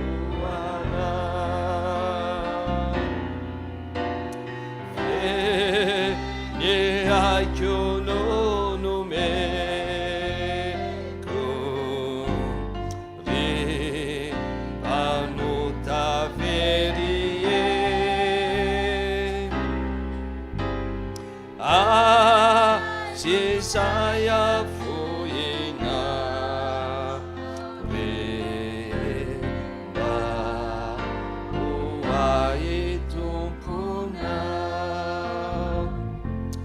Ho andreo namantsika ry havana any amin'ny tambajotrany, mba fahan'izy ireo manomana ihany koa izay solony zany rano Kristy sy ny mofo izany, dia mba manasanao mba homany raha mba manam-pandriana ianao ihany koa. Hiditra amin'izao fanasan'ny mpanjaka izao. Dia hoy Jesosy ry havana, fanjakan'ny lanitra hozy izy dia tahaka ny mpanjaka anankiray izay nanao fanasana amin'ny fampakaram-bady ny zanany lahy. Ary izy naniraka amin'ny mpanompo ny antso izay efa nasaina ka hakao amin'ny fampakaram-bady, fa tsy nety ho avy ireo ry havana. Dia naniraka amin'ny mpanompo hafa koa indray izy ka nanao hoe lazao amin'izay efa nasaina hoe indro efa voavoatra ny nahandro, efa voavony ny omboko sy ny ondrilahy, ka efa voavoatra avokoa ny zavatra rehetra, koa makanesa ty amin'ny fampakaram-bady ianareo. nefa tsy mba nahoany akory zany. Mety misy ry havana any amin'ny tsy takatsika maso any raha mba manasa ny tompo hoe dia misy angeny olona miaino hoe miaino fotsiny fa tsy mba ahoany zany, aoka mba tsy ho isan'izany zaso ianao zay tonga eto. Dia nytoy indray ry havana zany mpanjaka nanana fampangaram-bady ny zanan'lahy zany.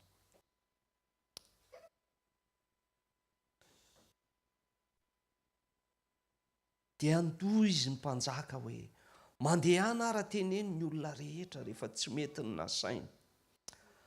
Teneno izay olona hitanareo eny an-dalana eny, asao ireo ho avy aty amin'ny fampangaram-bady. Dia ny olona rehetra ry havana, na ny tsy tao anaty lisitra ary tao anaty lisitra ry havana. Maro ry havana ny olona asaina kanefa tsy tonga, fa ny olona tsy tao anaty lisitra koa nefa tonga d'office tao anaty lisitra. Zao tontolo zao no antsoin'ny tompo mba hiditra ao anatin'izany fampangaram-bady zany. Ary rehefa tonga ry havana ny olona rehetra, tonga ny fotoanan'le sakafo dia nihiditra ny olona. Ary rehefa tonga ny olona ry havana,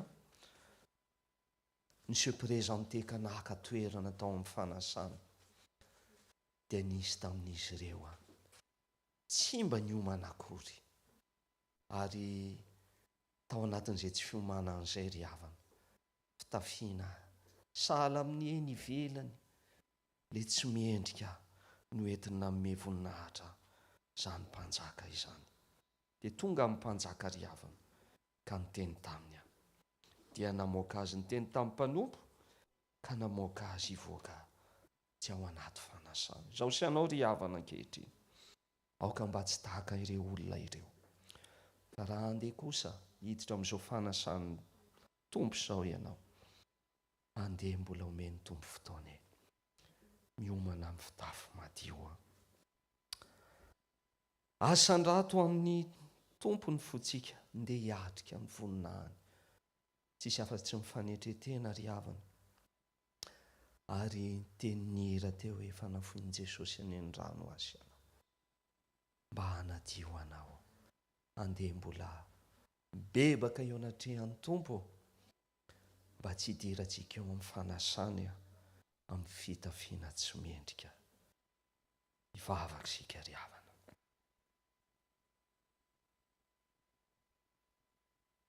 Isan'izay olona voanjo izay Jesosy natsony ny mpanompo ny mpanjaka ka dia hiditra amin'izao fanasana makotrokotroka izao. Ino izay mba miomana sy mikenokenona tokoa ary, dia mba meo akanjo madio vaovao Jesosy, ilay mamirapiratra tsy mba misy pentina. Fa hoy ianao Jesosy, fitiavana mandrakizay neny efa nitiavako anao izany nampaharetako famindram-po aminao. Dia noho ny amin'izany famindram-ponao zany, mbola mahavelona ny hatrampamojena-andro. Dia hoy ihany koa ny teninao Jesosy, mifamelan-keloka tompo. Na dia mangatrakatraka Jesosy, tahaka ny sily ary. Matroka izany Jesosy, sahala misiry fotsy ihany, nefa matroka. Dia ofitsinao tahaka ny oram-panala Jesosy. Taovy tahaka izany ary, le fitafiana idiovinao. Fa maty ianao Jesosy nisolo eloka anay teo amin'ny hazo fijaliana.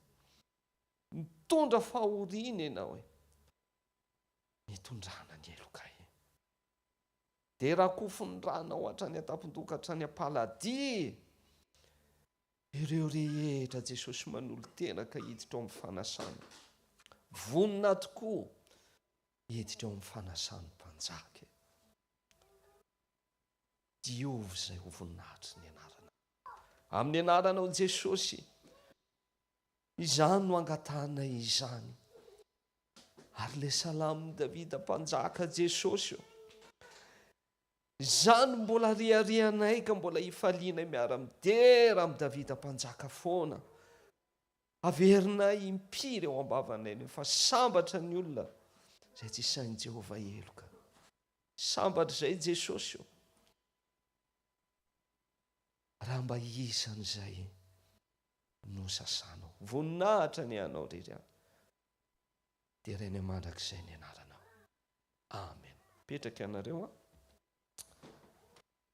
eny ampitoerana eny.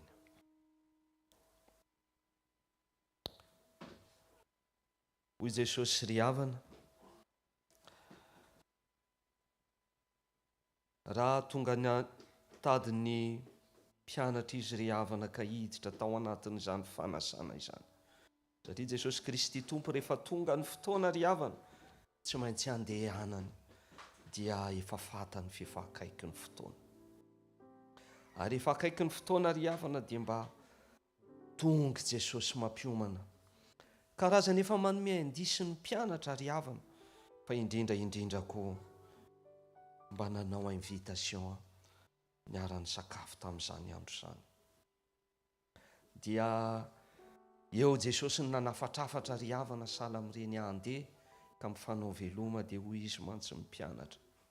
Ny anaran'i Jesosy Kristy tompo, mandehanany amin'izao tontolo izao ianareo ka mety ho filazantsara amin'ny olombelona rehetra. Izay mino sy atao batisa no vonjena, izay tsy mety mino no elolohina. Ary izao famantarana izao no anaraka izay mino amoaka demoni amin'ny anarako izy. Fiteny amin'ny fiteny izay tsy mbola hainy izy, andray menarana izy, ary na dia misotro zava-mahafaty izy, tsy hampaninina azy zany. Ametra tanana amin'ny marary izy dia ho sitrana ireny. Hiteny Jesosy hoe, mandehana torio, mandehana ianareo ireo izy 12 lahy. Manafatrafatra Jesosy ry havana. Ary ao anatin'izany indrindra no nitenenany nanafarany amin'ny mpianatra dia ho anaso ho anao izay irany ankehitriny io. Rehefa andeha Jesosy rehefa avy eo, rehefa vita ny fandraisana amin'ny fanasan'ny tompo, vita izao fahatsiarovana izao dia tsarovy. Zasy ianao efa mino an'i Jesosy io. Aza atao fotsiny hoe ninana dia efa vita. Fa raha nandray an'izao fanasan'ny tompo izao ianao, dia manana ny anjara asa koa izay andrahan'ny tompo anao rehefa avy eo.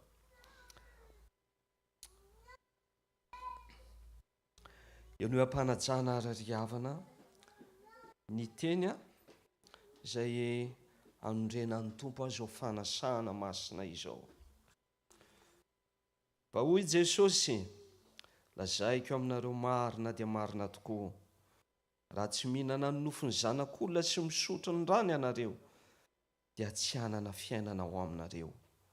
Izay mihinana ny nofoky sy misotro ny rako no manana fiainana mandrakizay, ary izao hanangana azy amin'ny andro farany. Fa ny nofoko ny tena fihinana, ary ny rako ny tena fisotro. Izay mihinana ny nofoky sy misotro ny rako no mitoetra ao amiko, ary izao ao aminy. Ary tahaka nandray velona ahy, ary izao koa velona ao amin'ray, dia tahaka izany koa izay mihinana ahy no velona amiko. Ity ny mofo izay midina avy any an-danitra, tsy tahaka ny razana izay mihinana nefa maty ihany, fa izay mihinana ity mofo ity dia ho velona mandrakizay ry havana. Izany teny izany ry havana no fampanantenan'ny tompo hampatsiahiviny azy ianao.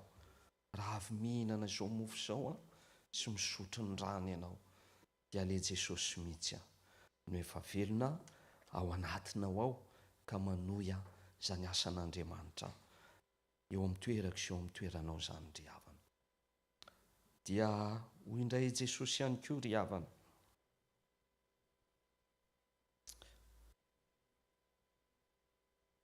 fa izao efa nandray tamin'ny tompo izay natolotra anareo kosa. Fa Jesosy Kristy tompo tamin'ny alina namadihana azy iny. Ary efa nandray ny mofo izy, ary rehefa nisaotra izy dia novakiny ka hoy izy, ity ny tenako ho anareo izao ny ataovy ho fahatsiarovana.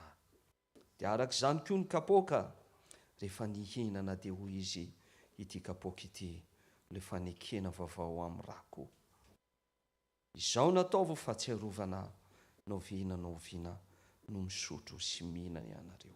Fa naoviana ianareo no mihinana itony mofo itony sy misotro amin'ny kapoaka, dia manambara amin'ny fahafatesan'ny Tompo ianareo mandra-piaviny indray.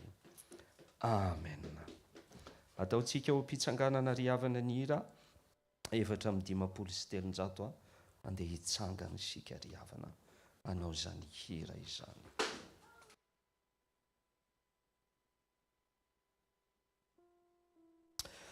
Ny mpamonjy no mitady fiavana namina,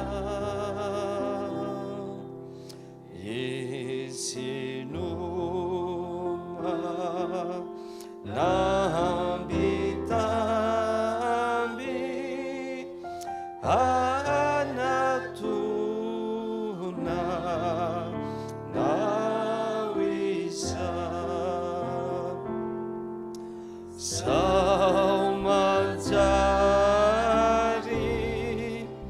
fandatsana ififuna namina,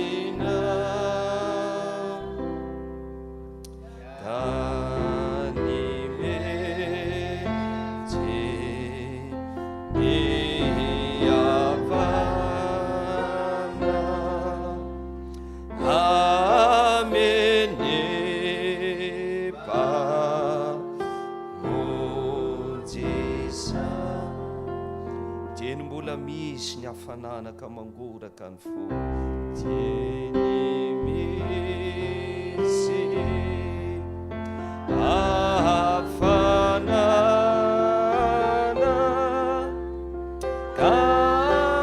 mangora ka ny fo, ka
zay vakiantsika dia ny tenan'i Kristy Tompo maty ho ahy sy ho anao.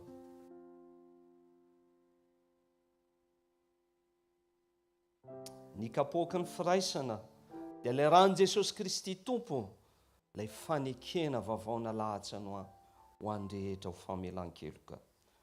Fa isika rehetra dia miara-mihinana izany mofo izany sy misotro amin'izany kapoaka izany, na dia maro ary dia iray ihany.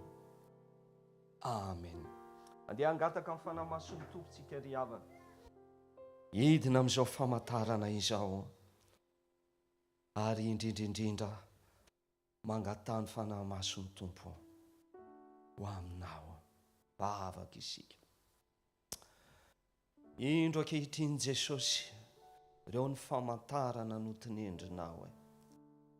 dia mofo sy ny kapoaka tompo, mangataka amin'ny fanahy masinao izay ho alatsaka ao dia ho tena ny tenanao tokoa.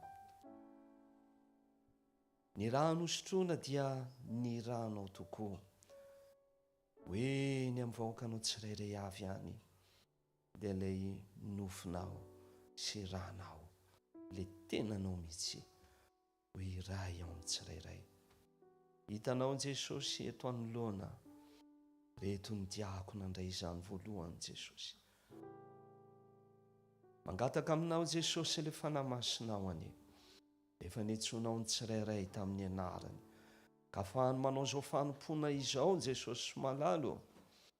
Ianao Jesosy lefa manendry azy, eo no andray ihany koa voalohany izao famantarana izao tompo malalo. Anamasinanao amin'ny tsirairay satria masina ianao. Eny ny vahoakanao andray izany tenanao zany, tsy mba ho diso anjara. Fizay mitady ianao Jesosy dia hitanao tokoa. Any Jesosy ny any amin'ny tambazotra rehetra rehetra any, fa na iza no hitady ianao dia hitanao. Voninahitra ny ianao rery any, amin'ny anaran'i Jesosy Kristy tompo. Amen. Petraka ianareo. Raha nonaina zay tena mateza ho amin'ny lafin'ny Kalvaria, ny raha 7:20 manolotrony dia hanomboka ny fanolorana izao mofo sy kapoaka izao.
Voniny ianao ry havany, rehefa tafiditra ao anatin'ny fanasana izany ka ny tompona ny toerany, dia indro ianao manoloana izao mofo sy ny rany Kristy izao. Andeha anatona ny tompontsika amin'ny alalan'ny hira 2:570 ny 2:2 mahanatonao ka miondrika manoroka ny tonga masinao.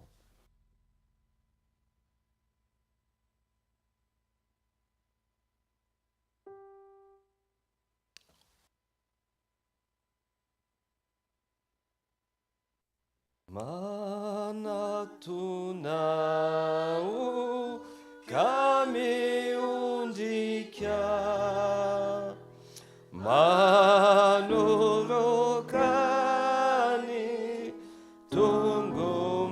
masina izao lo nasy mendrika kamba vao sy tompo hoana.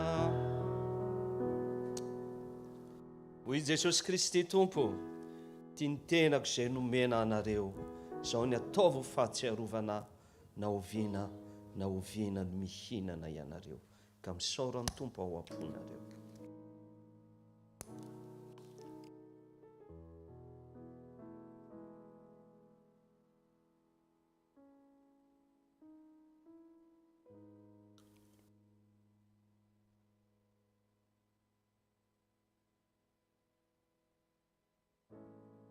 Misaotra Jesosy ny amin'ilay tenanao hoe natolotra ho anay satria izany tenanao izany tokoa no velona ho nofinay. Misaotra tompo. Amen.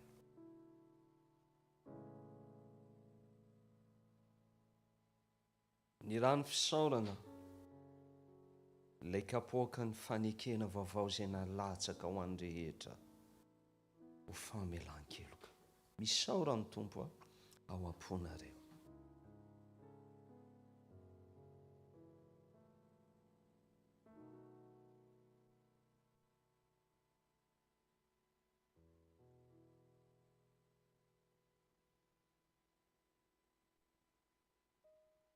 Ny ranao nalatsaka Jesosy, ilay farany ho famonjenanay natolotra indray. Ianao mihitsy ilay zanak'ondry natao hosorona ho fitondrana ny atosoanay. Misaotra Jesosy. Ry mofonaina sy ranonainao, isaoranay ane ny famonjenana ataonao. Misaotra tomponay io. Amen. Mamiry Jesosy, mamiry Jesosy, mamiry Jesosy, ny fitiavana.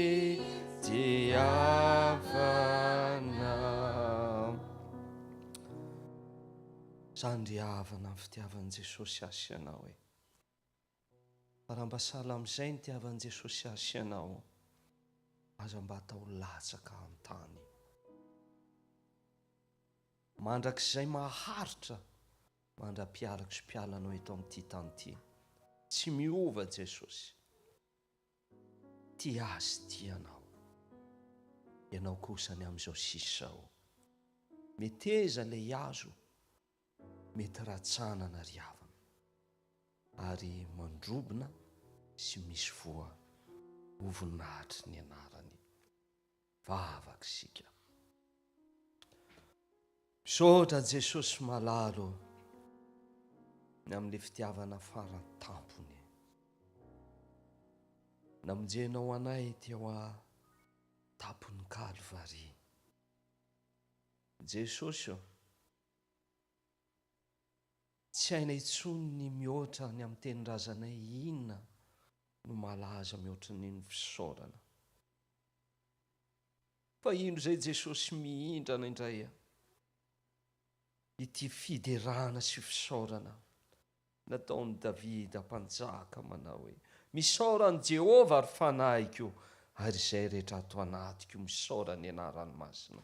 Misaoran'i Jehovah ary fanahiko ary aza misy adinonao fitahiny rehetra, izay mamela ny elokao rehetra, izay manasitrana ny aretinao rehetra, izay manavitra ny hainao tsy hidina ny andavaka, izay manarona famondram-po sy fiantrananao, izay mahavokisoa ny vavanao, fahatandranao mody indray toy ny amin'ny voromahery.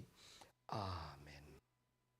Voninahitra ny anao Jesosy hatramin'izao ka ho mandrakizay ataontsika eo ampitsanganana eo ny hira fafito amin'ny 700 amin'ny FFPM, fito amin'ny 700 FFPM.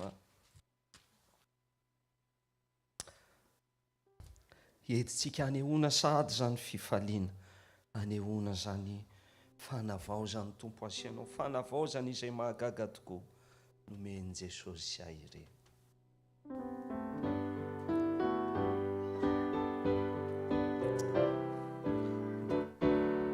Petraky nareo eny ampitoerana eny dia afaka mandeha ny dekona manangonareo kapoaka. Sa mahagaga tokoa nomeny Jesosy ahy ireny, fazavany fana izay mahafapo nomeny Jesosy ahy, hatrameny zao te endre hatrameny zao te endre ny fitempony foko zay ravotoko onena ny tompo Jesosy, ny fiainako be azy ze atalo vaovany mijeza, eniny fahotako izay nahavo voasasany koa iza, hatrameny zao te endre hatrameny zao te endre ny fitempony foko zay ravotoko onena ny tompo Jesosy. Dahoara famarana fotoana ay dahoara tompoko ny rara eny tompoko.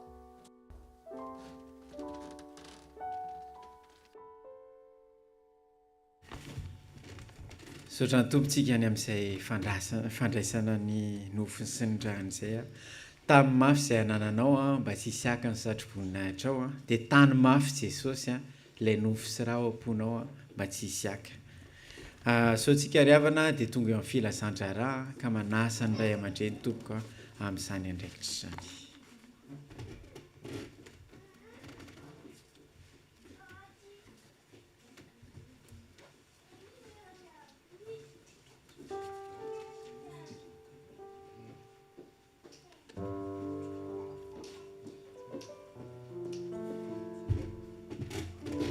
Mbola faly miarabantsika hatrany zao tsika dia tonga amin'ny filasanan-draharaha fiangonantsika.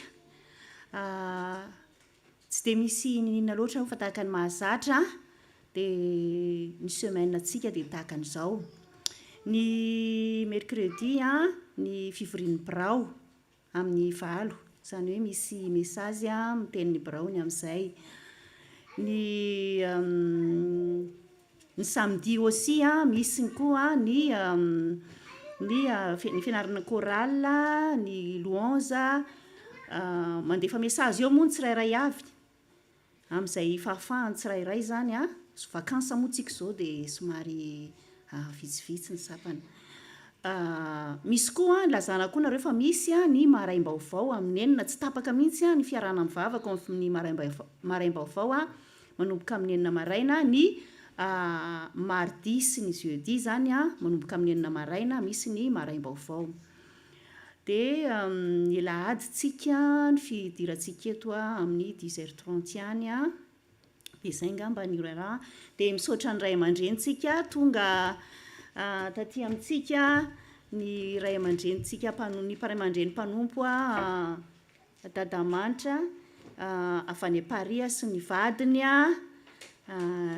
fa dia manjanany ny zanany moa ery arina ery Jeremia dia Ravavy Oly dia misaotra anareo tompoka tonga soa aty aminay mampahery anay mahery izay mahita anareo misaotra fa dia ny tompo anafihery anareo ary hitahanareo amin'ny asany tompo izay ataonareo mandrakariva ny rahan' jesosy andrakotra anareo misaotra tompoko dia izay ny raharahany fiangonana fa dia misaotra ny tompo mandrakarivintsika dia samy tahin'Andriamanitra daholo tompoko.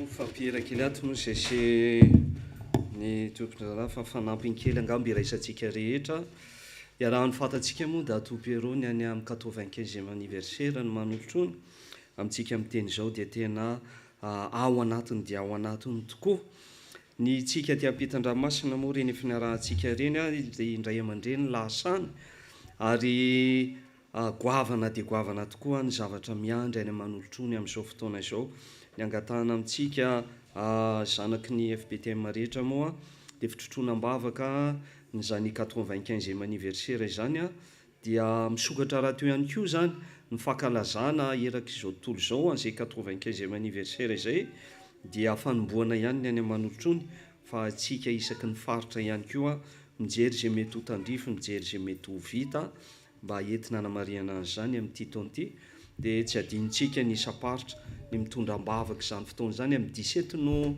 amin'ny latsinainy 17 no manomboka fa so latsinainy moa zany 17 zany oui latsinainy no manomboka ny fanokanana fa 15 août plutôt 17 ny fanokanana fa amin'ny latsinainy no miditra dia amintsika miteny izao lefa manomboka moa le séance na réunion sy ny rehetrarehetra nanomboka amin'ity herinandro ho avy io zany dia efa lasa nidina any atoerana any ndray aman-drentsika amin'izao ora sy fotoana zao dia mitondram-bavaka reny no anjarantsika zanaka moa tsika zay tsy afaka nandera teo ihany koa saotra tompoko sotra indrindra tompoko izay manolotra kafaliana no sitrak'Andriamanitra tonga eo amin'ny fanatritsika riavana dia manasanao mba hanolotra ho an'ny tompo mampandrosoana ny asan'Andriamanitra satria fatatsika dia fatatsika ny adidy mbola miandry atsika ny amin'izao asan'Andriamanitra iarahantsika atao izao ny raha voalahatra dia any amin'ny firana fifoazana fa 8:100 tsy misy isoay afa-tsy Jesosy ny andininy voalohany ihany hira fa 8:100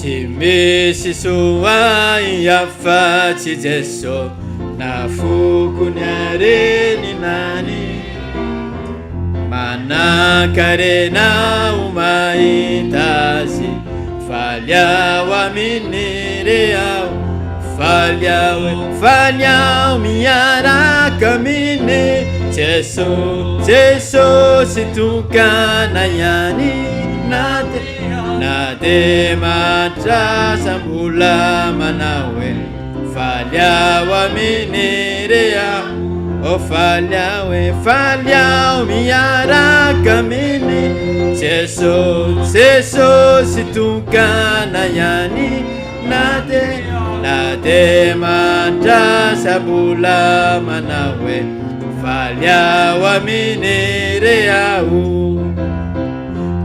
tsy nisy avotra fisolona sy ona dienany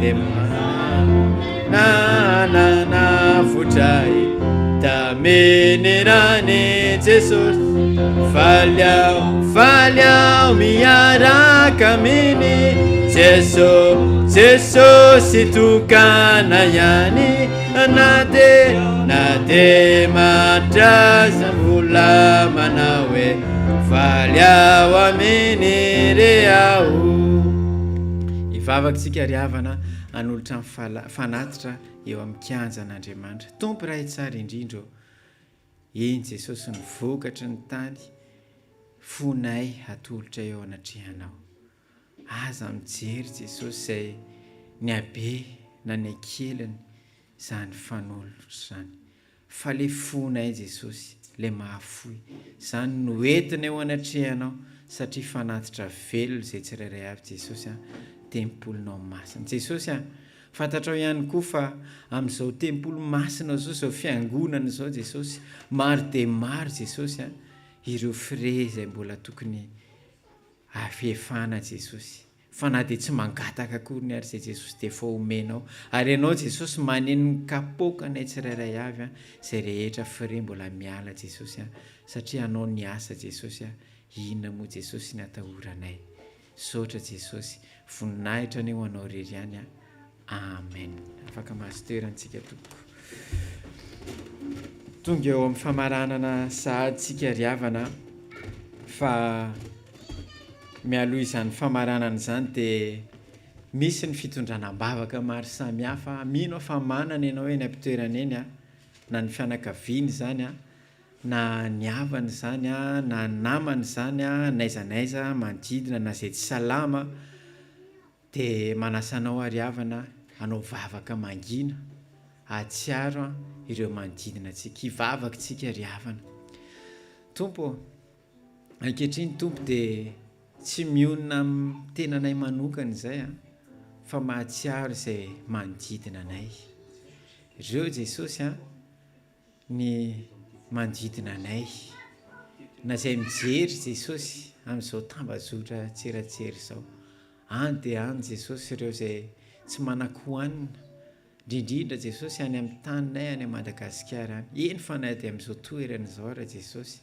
mahatsiaram-bavaka anazy ireny zay jesosy ho tanteraka jesosy ilay teninao hoe omeo anay an'io ny anina isan'andro jesosy naiza jesosy rehetra oroka tsy manan-kohanina ankehitriny jesosy de mangataka goaika jesosy anatitra sakafo anatitra zay rehetra manana im-panahy jesosy anome zay rehetra mahanitra ao koa jesosy ireo zay rehetra marary tsy ny finaritra mila fanafody fa ny marary jesosy ianao le teny jesosy a mampahery sy manasitrana sitrano marary jesosy sitrano izy ireny ianao jesosy le ra hitoetra ao anatin'ny mpanomponao tsirairay avy anafaka ny aretina tsirairay avy jesosy na ranofo zany na ara-panahy eo koa jesosy zao firenena mampandrosanay izao fantatrao jesosy ny fiovan'ny toetrandro ianao rery any jesosy ny tompon'ny natiora rehetrarehetra tsy afaka andidiny natiora zay jesosy mpandahatra zay jesosy fa tsy alahatra manaiky ny fandaharanao jesosy a sitrano ny taninay jesosy sitrano zay rehetra manodidina anay jesosy ny mpitondra rehetrarehetra jesosy zay hoentinao jesosy tsy andeha araka ny fahalalana fa ny fitariany fanainao masina zay rehetra mbola mierikerika zay rehetra tsy mbola mankasitraka sy mitoeritra eo aminao jesosy ka sy io ny fony izy ireny jesosy a ay anatona anao jesosy a fo ihany ny fahalalanay jesosy kely ny fisainanay jesosy ary tena hoe voafetra foana ihany fa araka ny tenao na de mbola tsy mangataka akory ny arinareo de fantatry ny ray avy any an-danitra zay rehetra angatahanareo de mino zay jesosy fa ianao ny tompony no avinay anampy anay ianao jesosy araka ny sitraponao de voninahitra ny ho anao rery any jesosy a amin'ny anaranao ny anaovanay izany vavaka izany amen ny hira famaranana ataontsika riavana de any amin'ny firana FFPM any a fa 8:7 a Jehova no mpiandry ny andininy voalohany a de hiakatra ny mpanompon'Andriamanitra amentsojano de ataontsika ny andininy faharoa Jehova no mpiandry fa 8:7 any amin'ny firana FFPM.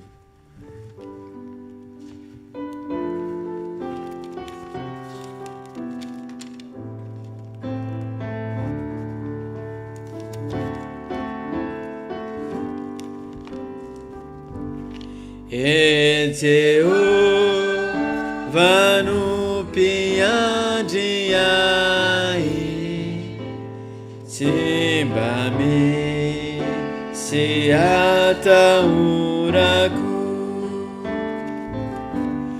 raha izy no mitondra ahy maitso no andriako ny fanitany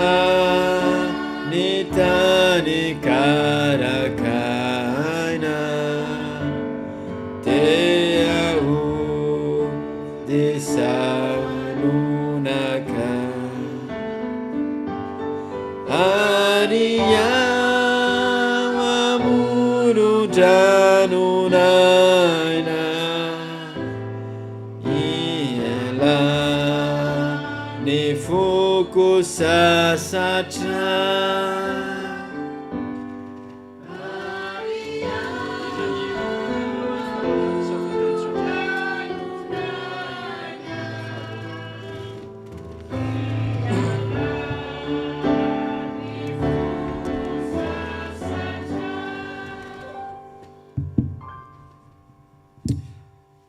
oditsika ry havana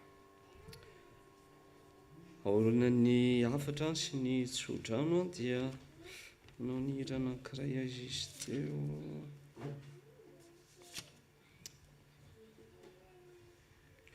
nirany amin'ny 580 FFPM ry tompo ny tanymaina amin'ny feon'ny fifoazana izay a dia izay no ataontsika maranana io no ampanajana ry havana ny afatra atolotry ny tompo a dia any amin'ny boky Efesianina toko fahaefatra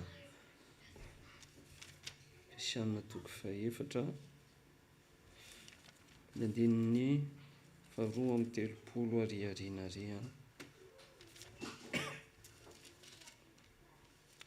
2:30 amin'ny anaran'i Jesosy dia zao ny afatry ny tompo raha andeha ianao dia mba apetraka eo mipetraka hoe aoka samy alemy fanahy amin'ny amany avy ianareo ka ifampianatra sy ifamela heloka tahaka ny namelan'Andriamanitra ny helokareo nahoana moa izasy ianao tokony alemy fanahy satria Jesosy raha teo ry havana ilay malemy fanahy dia ohatra tokoa ho ampianaron'ny tompo amiko sy aminao amin'izany fiarahantsika monina amin'ny ao anatin'izao fiarahamonina izao zao mbola ety atao zao ao anaty fahalemem-panahy tokoa no mba iorenantsika fitiavana ny dikan'izany ifampitondra amin'ny fitiavana ny hira 580 ataontsika ny andininy voalohany faharoa io dia tsodrano ny andininy ny fahaefatra aorinana izay ao aorianany tsodrano tsangany sika ry havana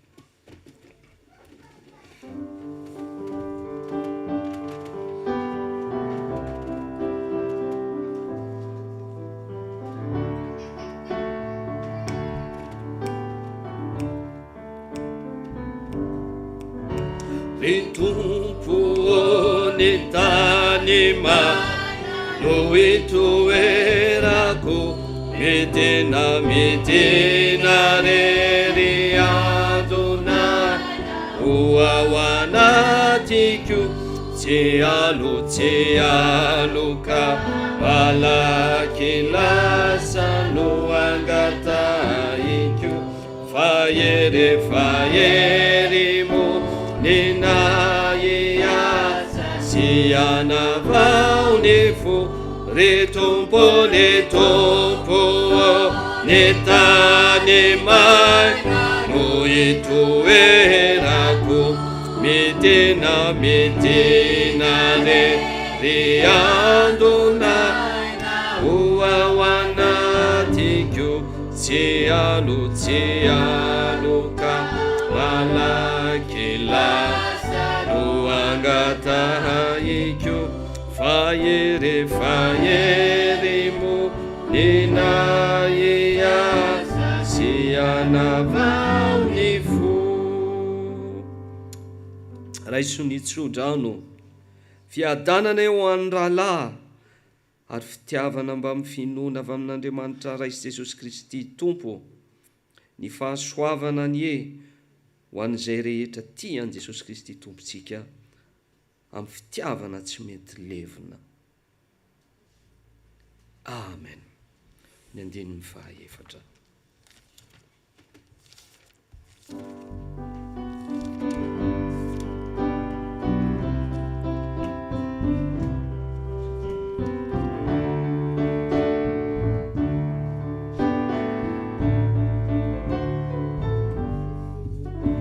ny tena zavatra ilay eo avaozina ny aiko ny ainao a solo ny aiko ho veloko anao retombo retombo etany mai no itoerako metena metena re miadona ho ao anatiko tsy aloka malaky lasa no agataiko fahery mo ninaiaza sy anavao ny fo.